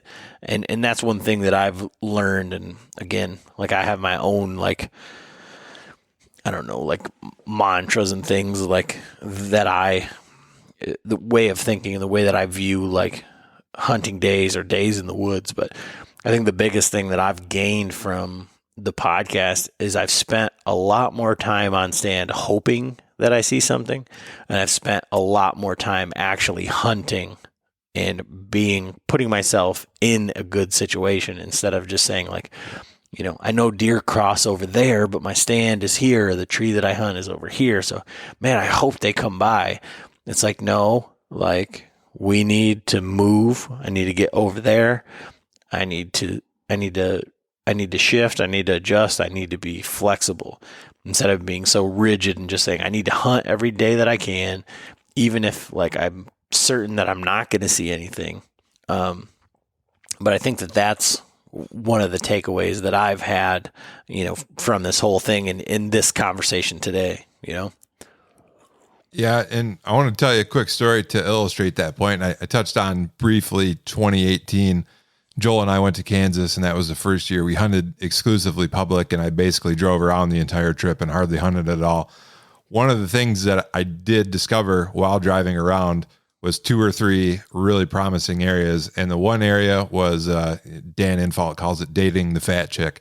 So I drove past this farm, and just past this farm, I'm talking 100 yards, 150 yards, there was an area on 3 separate occasions during the 6 days we were there that I saw a shooter buck standing right off the road where it was going to cross the road right by this farm. And I'm talking 10 yards, right? Like right off the road. And when you look at it and I don't want to give too much away about the spot, but because it's public land, but when you look at it on the aerial, it's not necessarily obvious that it's a funnel, but when you see the deer and then you look at it on the aerial again, you can like use your imagination and see how it's a funnel. So when we went back this past year, 2020, I told Joel, I'm like, hey, I'm going to sit that dumb spot, right? So I parked my truck by the farm, just on the edge of the public. I only walked the 100, 150 yards to this area where I had seen these deer crossing, and I set up my stand in the dark, hang and hunt. And the first morning, this is 100% true story. So I get in the stand about 6 o'clock, and I think legal shooting light was like 6:35, or maybe it was 7 and 7:35 because it might have been after the time change. Whatever it was, I was in stand, 35 minutes before daylight. And I range find it. I was 13 yards off a county road. So I feel absolutely ridiculous, right? Like, and as I'm setting up my stand, I climb in the lone wolf, and I'm there 5 minutes, and I hear a snort wheeze like 200 yards away. And I've only heard a snort wheeze maybe 4 or 5 times out in the woods. But if you've ever heard one, or anybody that's ever heard one, it's very distinct, and you know it when you hear it. And so I'm like, oh, that's obviously a good buck. Like 2-year-olds aren't out here snort wheezing. And I got anxious. I'm like, oh, it's too early. I don't want that deer that close, right? They're probably going to come through this area. And then 30 seconds later, it snort wheezed again. I'm like, oh man, so I'm like on the edge of my seat already. So I'm sitting there, and now it's probably 6:25, 6:28. And I hear crunching leaves, and I know it's one of these deer, or probably this buck that I just heard. And these deer are working up. There's an area next to the road that's kind of a draw, and these deer are coming through the draw, and they're like 25 yards away, and I can barely make out the silhouettes, but I got a good wind, and 3 of them walk by me. And then I hear another deer coming, and that one kind of cuts through the draw, and it's coming right at my tree. So I'm already standing up at this point. And, every second that passes, it's getting closer to legal light. And this deer, Adam, walks right to my tree, and I'm looking, I wasn't up very high, 15 feet or whatever. And I look down when this deer is literally right in front of me, 3 yards away, and it lifts its head up, and I can tell it's a giant buck. And I'm like, oh man, and I know right about where he's at. He's just starting to catch my scent. So he takes a few hops off, and where I was at, it was like leaf covered. So the ground was brown, but he got out into some like canary grass where it's yellow. And then I can tell, I'm like, holy crap, that's like a 150. This is like a legitimate buck. And, so the does that he was following, one of them must've been in heat. I think this was like November 12th, November 13th. And they're like looking back at him like, what are you doing? And he's looking at them like, come on this way. It's, it's dangerous. So this buck just finally walks the opposite direction of the does. And I'm like defeated, I can't shoot yet because 1, I'm pretty sure it wasn't legal light. And 2, even if I wanted to, I don't think I could have saw my pins, but just enough to like make out the silhouette of the deer. Well, 10 minutes later, now it's getting light. I look over and this deer is making a huge circle around me to go catch back up with his does like 90 yards away. And then 10 minutes later, I see him on the other side of the road and there's a 2-year-old buck and they all start chasing. They come running back by me at 40 yards. And again, this is like a 140 for sure, probably 150 class buck. And so the reason I'm telling this story is, one, don't be scared to spend time scouting. 2, if you see something that has happened in the past, it's probably going to happen again in the future. And 3, I sat at that spot the next day and I shot what the guy that caped my deer told me it was a 4 or 5 year old 6-point, and people are like, a 6-point, whatever. But this deer's got 6-inch bases and it scored 115 as a 6-point. So geez. yeah, so it's a really big, weird, ugly deer, but it's just a good story to illustrate a lot of things. Like I said, don't, spend the time scouting, because now I found a really good spot, one of 2 or 3 that we found. And then if something seems dumb, trust your eyeballs, right? I saw a deer cross there 3 times 2 years before. Why wouldn't they do it again? Nothing changed. And they did. I saw that morning that I shot that 6-point, I saw 4 other bucks, I think, or maybe that was the 4th buck I shot. So they were going through there, and it would be the last place on earth looking at it from a map or driving by that you'd be like, oh yeah, that's the spot right there. So I don't know. Think outside the box too. So, I guess I always, like I said, I always view things from like the listener, and, a lot of our guys, maybe have never killed a buck before, maybe have never killed a deer with their bow. And it's not, they're not your typical, as you said, like tier 2, tier 3, tier 4 hunter. They're the deer under your belt guys. And there's a lot of guys that are chasing that next level, that have killed a lot of like easy bucks, or easy deer. And now they're chasing their first 8-point or their first 100-inch buck or their first Pope and Young.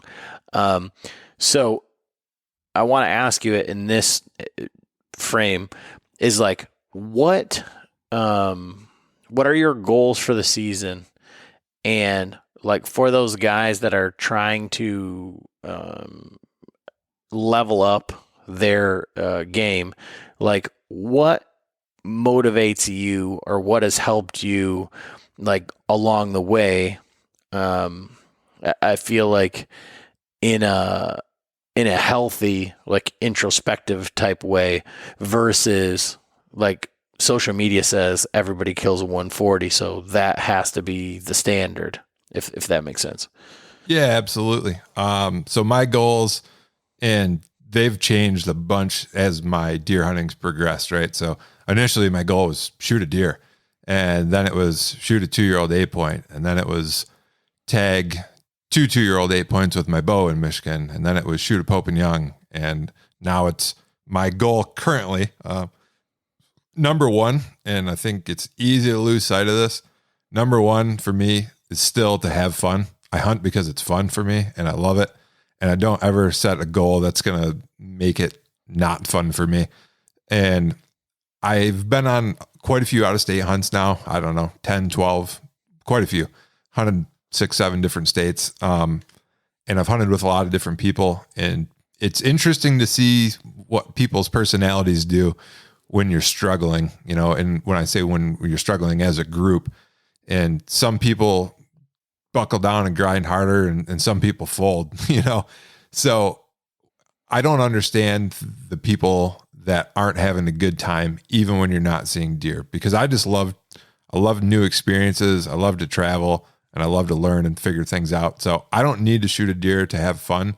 And I also think that anytime you go out of state, and especially for guys that are doing it for the first time, I mentioned it briefly earlier, 2014, my first trip to Ohio, I got destroyed. I saw 1 deer in like 4 days, just soul crushed, like, I don't know what I'm doing at all.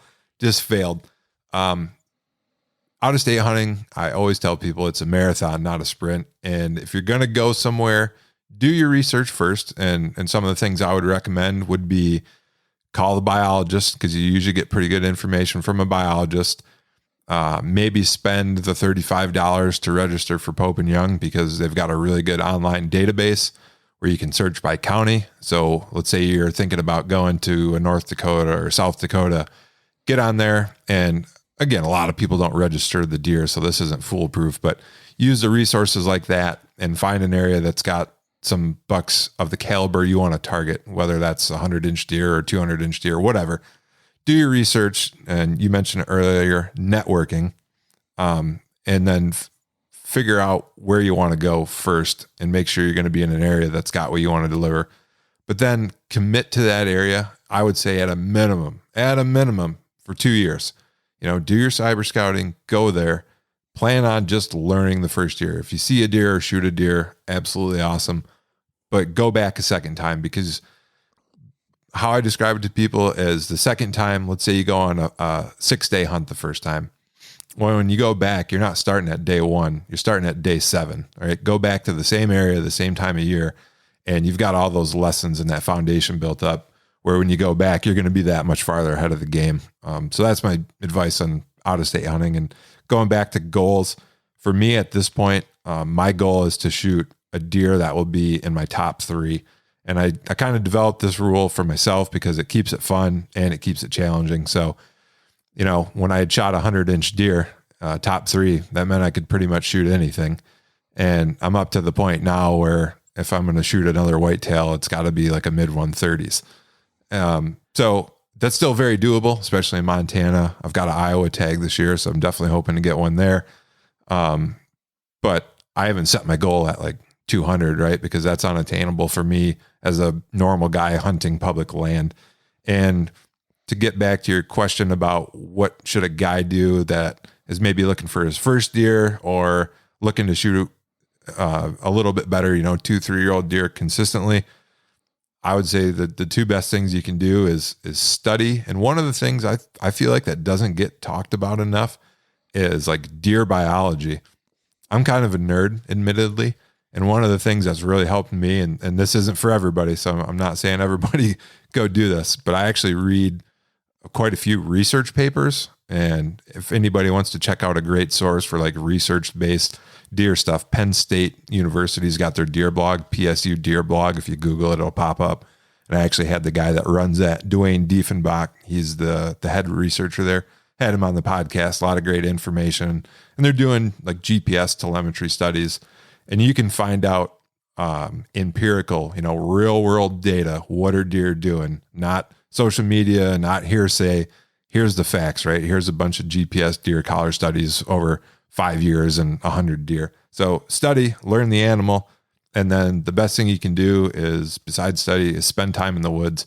Every time you get out there, you should be learning something. And a lot of times what you're learning, whether you realize it or not, is this area or this tactic doesn't work. And that's important too, crossing stuff off that doesn't work. And then anytime something does work, anytime, like even if you get a sighting, an opportunity, a shot, whatever, really think about what was going on there. Don't just be happy it happened. What was the wind? Where do you think that deer was bedded? What are the crops like that year? Like really think through it and analyze it. And then anything that you're fairly certain on, take note of that, write it down, however you remember it. But one of the things that I do these days, not everybody, most people have Onyx these days. And I see a lot of guys just marking waypoints.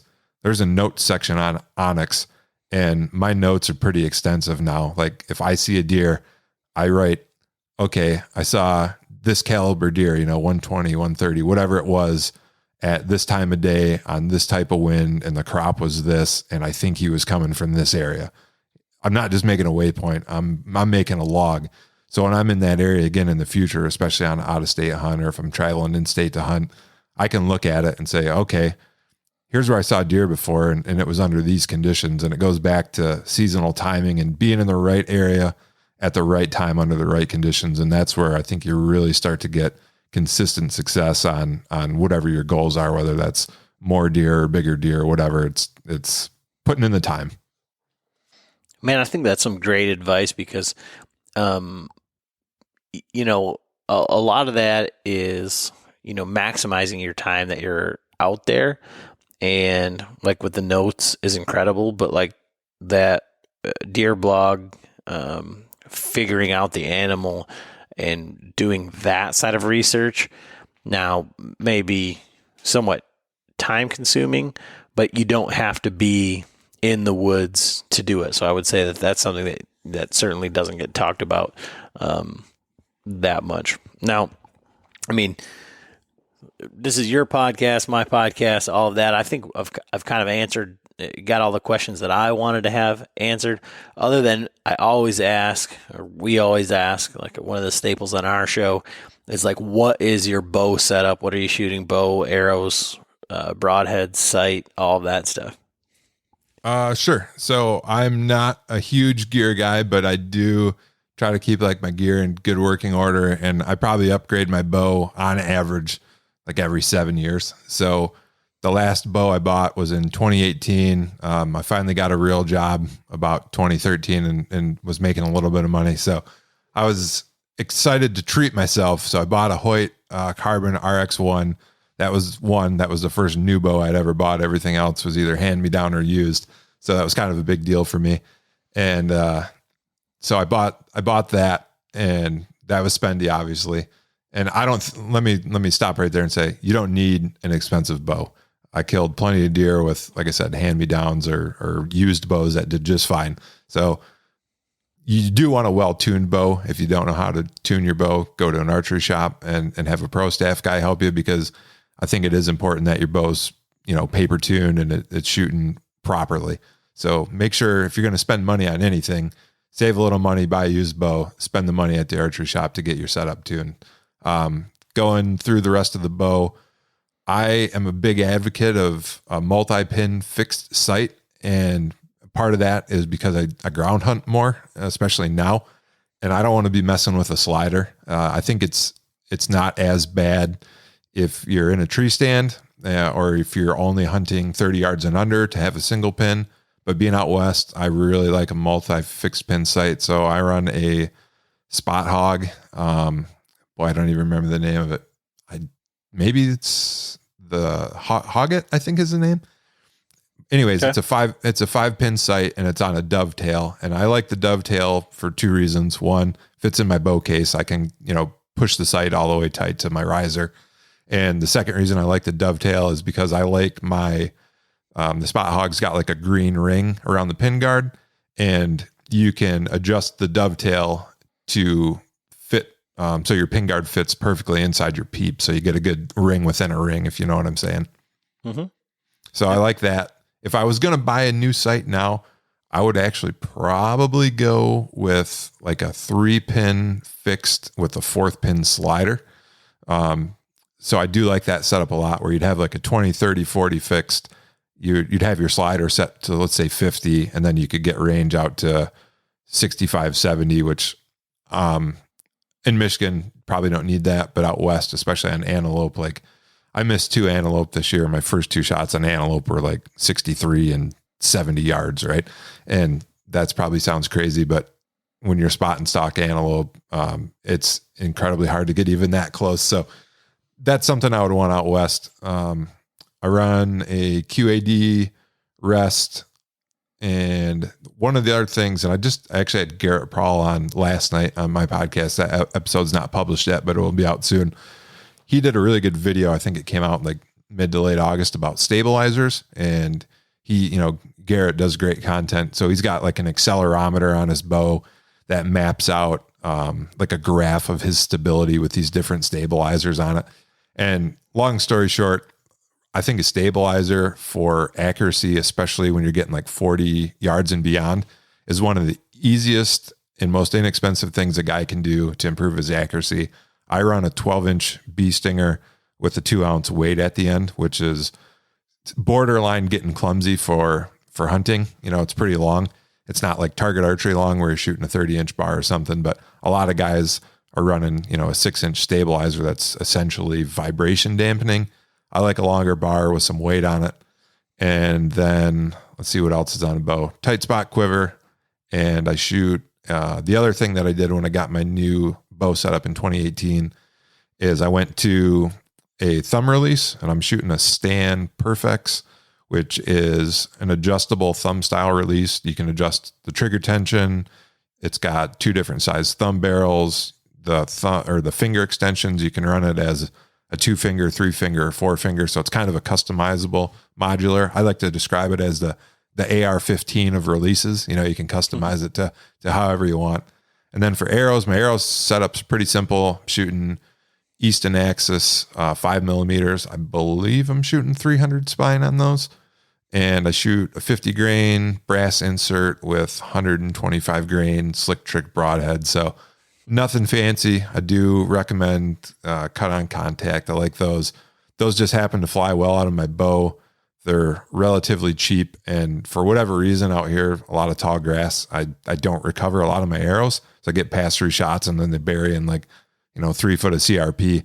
And I don't shoot lighted nocks, which maybe I should. I probably should since I'm trying to film, but I don't. And so I have a real hard time recovering arrows. So I don't shoot iron wills or something like that because I don't want to lose a $40 broadhead in the grass.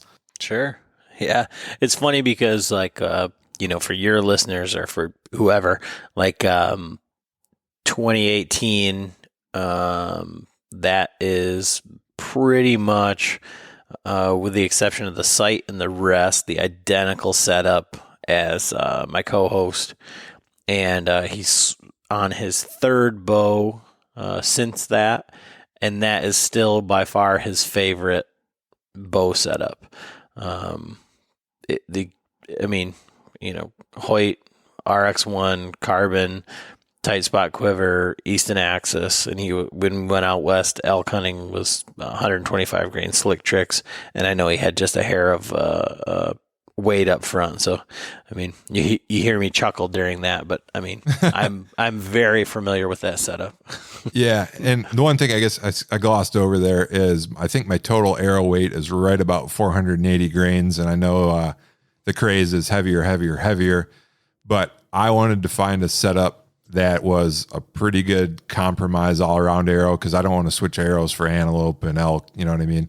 So yeah. I feel like with the fixed broadhead, I got enough kinetic energy and momentum to get through pretty much everything or get deep in everything, while still not shooting a rainbow trajectory, right? I'm not going to, out west especially, I'm not shooting a 650 grain arrow because I don't want to have to aim 3 feet over the antelope that I'm shooting at. Yeah, he's very nearly 600 grains, but he's also 6'3" shooting full length arrow. So I don't know what your draw length is or whatever, but the arrows are going to be heavier regardless. Sure. So, well, so two final questions I got for you. And maybe I should ask these early on, but I think they're important. And I ask pretty much all my guests these questions. So I'm a real goal-oriented person. What drives you as a hunter? What gets you out in the woods? What makes you do it? I don't know. For me, it's always been part of our life. My grandfather was hunting in the UP, somewhat for subsistence, back in the Depression or back in the 40s or whenever. And it's just always been part of our lives. And he was a trophy hunter, hunted all over, the world, Africa, Canada, a lot out west. And it was all rifle hunting. And then once I got to hunt with a bow, it was cool. My family didn't necessarily bow hunt. I was in the Marines, and, once you're shooting iron sights at, 500 meters, and hitting targets, shooting animals with a gun doesn't do anything for you. At 15 yards, I'm shooting, does with a 7 mag. It just isn't all that exciting. So bow hunting is one of the things to me that's the most challenging. You outlined, that 150 plus deer snort wheezing and right at the base of your tree or whatever, and he's not hanging on the wall. So in that instance, everything can go 100% right, and you can be within bow range, within proximity, and have it go wrong, and you can still feel like somewhat accomplished, but it keeps you coming back for more, and it seems counterintuitive, and especially for anyone who's like an anti-hunter or someone who hasn't killed a whole lot of deer, but to pass deer. So when you pass a deer, you've won ultimately. You say, well, I let you go, but at the same time, you didn't, because they could have seen you draw. You could have made a bad shot. Like you could have hit a branch, like all of those things, like everything can go absolutely right and be absolutely wrong at the same time. And I think that's probably what keeps me coming back. Yeah, that unknown. I think I always describe it as the casino effect, right? Like you never know what's going to happen when you pull that handle. Kind of the same thing when you're sitting in the tree stand with the bow or ground hunting or whatever. Like you said, you think you know what might happen, but you never really know. No, that's a great insight to why you hunt, and I think it's important for people to think about that. What you talked about it earlier on too. What are you getting out of it? What do you want to get out of it? Because you have a lot better experience, I think, when you got some end in mind, whatever that is. And that's different for all sorts of people. And I always say, hey, as long as it's illegal, you do whatever you want, right? And just have fun. It's your tag. Don't worry about anybody else, whatever they're doing. Just have fun. And then I lied. 2 more questions. So second to last question here. What are your goals for this season? I know your season's just around the corner in Michigan. Are you hunting out of state anywhere? And if you're not, what are your goals for Michigan? And if you are, what are your goals for out of state? Yeah, my season's all twisted up this year. I'm going to Colorado, so it's completely against everything that I believe in to some degree. But I'm going to hunt with my father at a spike camp for elk for the rifle opener. So I'm bringing my bow. I mean, I want to shoot an elk with my bow, but I'm not like an outfitter guy. I've been out west twice elk hunting and been unsuccessful, seen elk both times.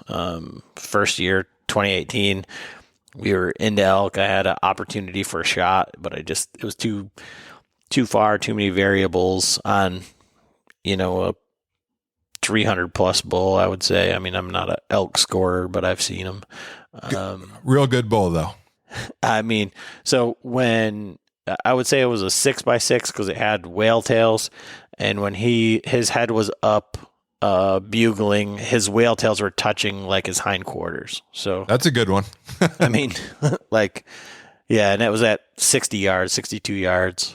Oh man. And I was basically standing on matchsticks.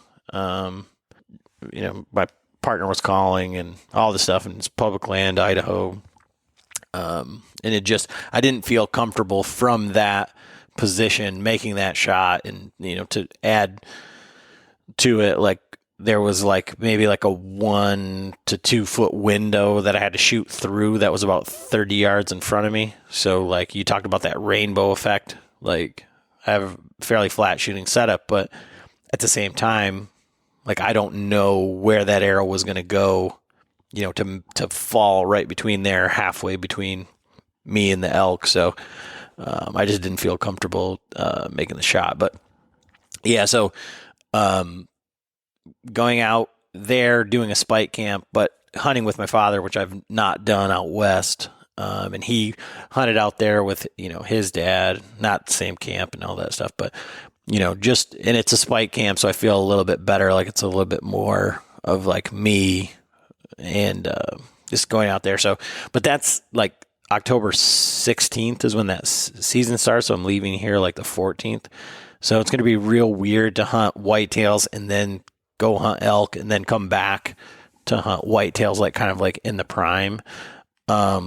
So goals are, and I always say I want to kill something early, just to be on some deer, just to be out, be in the right spot at the right time to I think that for me that's validation. So saying, okay, I've done my homework. I put myself in a position, to kill a deer that I want to kill.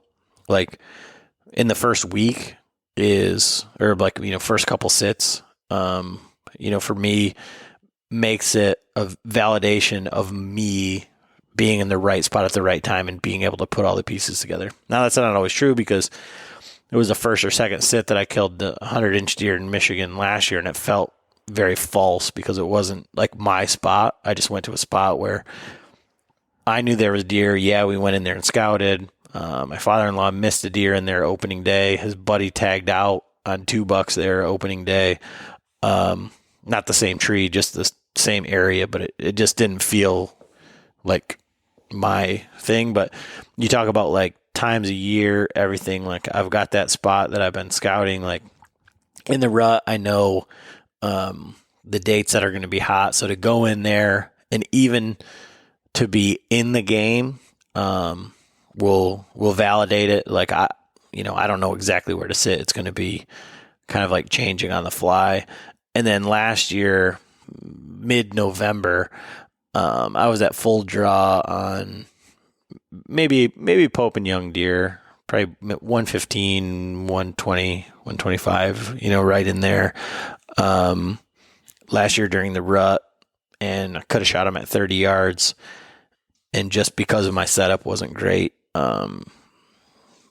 he was the quintessential one more step and I'd have shot him, and he turned to walk straight away and, went and chasing does and stuff. But like I want to be back in there, at that time frame, because I know what's happening in there. And to shoot something in there would be fine, but I have no like real, like legit solid goals. I have opportunities to go hunt in Ohio, and that's all going to be predicated on like what I've got going on around here at that time. I've got the first week in November off. So, if I shoot something here early, then I go to Colorado, however that hunt goes. It'll just depend on weather, opportunity, that sort of thing. But I may end up hunting Ohio.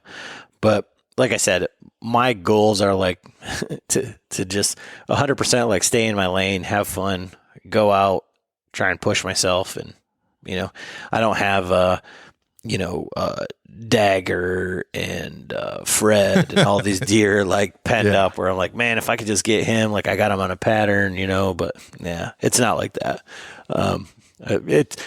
I enjoy the process of hunting. I enjoy the suck. I enjoy the game. So,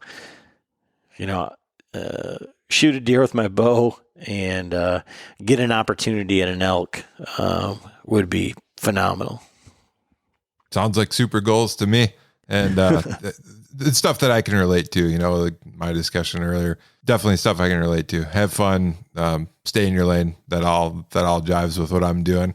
And that's not the only way or the right way. It just happens to be what we're doing. There's plenty of other ways. And let's reiterate again, if it's illegal, I think you guys, whatever they're doing, whether that's shooting your first deer or whether that's shooting a 200-incher out of your box blind on your managed farm, I don't care.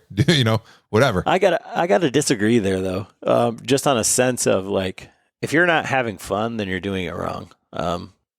Case in point, like you have to have fun. If you're not having fun, you need to like really take a step back and do some like soul searching and say, why am I doing this? And what would make it fun? And if what makes it fun is shooting something big enough that you think it's okay to put on social media, then you might want to reevaluate that. Because outside of that, I mean, yeah, like pouring your boots out and being stuck in the middle of nowhere and freezing your balls off, like all that stuff isn't all the time fun, but the process, I mean, that's what gives you perspective to go out and do it again and do it better. I think so. Like you need to figure out where your threshold for fun is, I guess. Yeah. And the highs aren't as high without the lows of the lows, I think. Right. Yeah. Okay. Well, last question here. Really enjoy your content, Bowhunter Chronicles podcast. Where can people find your podcast and what are your social media accounts? Oh yeah, I mean everything is like Bowhunter Chronicles podcast. So I mean we've got a website, bowhunterchroniclespodcast.com, YouTube, Bowhunter Chronicles podcast, and I mean if you can't find us on any podcast platform, like you have to be like in Antarctica, because I don't know that we've had any downloads from there. But I mean, at one point we were number 7 in Romania. So I mean, come on, there's your goals. Yeah, right. Well, hey, this is the first time we've actually talked, audio to audio instead of texting back and forth or on social media. So really enjoyed the conversation today. Thanks for coming on, or maybe I was on your show. We still haven't figured that out, but enjoyed the conversation. A lot of common ground here for sure. And I wish you nothing but the best this season. I'll be following along. Hope to see you with some deer and some elk on your adventures this fall. Yeah, for you, the same thing. Like, for you, where can people find your content? And I guess where would you push them? Like, where do you want people to find you, or where do you think is like the best representative of like what you have to offer? So podcast, as of recently, it took me a while because I didn't have a podcast host for a while. I was only hosting on YouTube. So all the podcasts will be on YouTube. Now I'm hosting through Podbean, so you can go directly to Podbean, but I've also, through their service, I'm on all the directories now, I believe. If you can't find me on one, let me know, but I should be on Spotify and Apple, Amazon, Google, iHeartRadio, Stitcher, all that stuff now. And as far as, I do have a website too. All this stuff is Going For Broke Outdoors with the number 4 instead of FOR. And the only reason I did that wasn't to be cool. It was someone already had a very small channel with the FOR, so I had to use the number 4. And I've never really explained the name before. I just like to use super aggressive tactics, and I usually end up like physically destroyed at the end of my hunts. So that's kind of where the name came from, was going all in, going for broke. And a lot of times, an out of state hunt, short stuff, whatever. That's kind of where the origins of the name are at. But yeah, you can find me on all the major podcast platforms, YouTube. I do have a website, also the same, goingforbrokeoutdoors.com. I do some writing on there, which I haven't been getting a ton of traffic on there, but to be expected, smaller and unknown. But I do have a couple good articles about e-scouting, some of the out-of-state hunting, some gear reviews. So that's kind of the stuff I'm doing on there. One of the things that I really enjoy, and I don't want followers for followers' sake, but if people are outdoors, I really enjoy, and I didn't have any social media at all because I was kind of like a recluse prior to doing the podcast. So all this stuff was in like the last 2 years, but I actually, of all the social media stuff, I probably enjoy Instagram the most, and I post there quite often, do stories. So if people want to follow along with like what I'm doing on a little more regular basis outside of the podcast, like the hunting stuff, that's probably the best place to find me, and something that I enjoy the most. So I'm doing a fair amount of stuff on there, and outside of season, like the shed hunting and all that stuff. If you ever want to find sheds, Adam, come to Montana. I know you talked to Tim Bunow, and he found a pile, and me and my girlfriend found like 75 this spring. So if anybody's looking to shed hunt, if you commit yourself to walking 10 miles in Montana, anywhere that's got terrain, just not the sage flats, you're probably going to find a shed. I think, and I'm not exaggerating, out of maybe like 40 or 50 trips, I think we've been skunked like 5 or 6 times. Every other time we found at least one. And our best day this spring, Tim was with us. So me, Tim, and my girlfriend, we found 33 in one day, which is, coming from Michigan, unbelievable. I shed hunted pretty regularly in Michigan doing my spring scouting. And I think in 8 years, I found like four or 5 sheds. So different world out here. Different terrain though too. It makes it easier a lot of times to find them because it's, more open country. You can see farther and the sheds don't blend in like they do in cattails or swamp or whatever. But that, getting off track, that's where you can find me on social media, and Instagram is something that I enjoy, but, website, podcasts, I probably do the least on Facebook. I do have a Facebook page, but hardly any followers, and I don't keep up on that too much. Awesome. Well, I appreciate it, Jeremy, and I appreciate the opportunity to be challenged as the world's worst bow hunter. All right. Yeah. We'll catch up one day and settle this dispute for sure. Awesome. All right. All thanks. right. Yeah.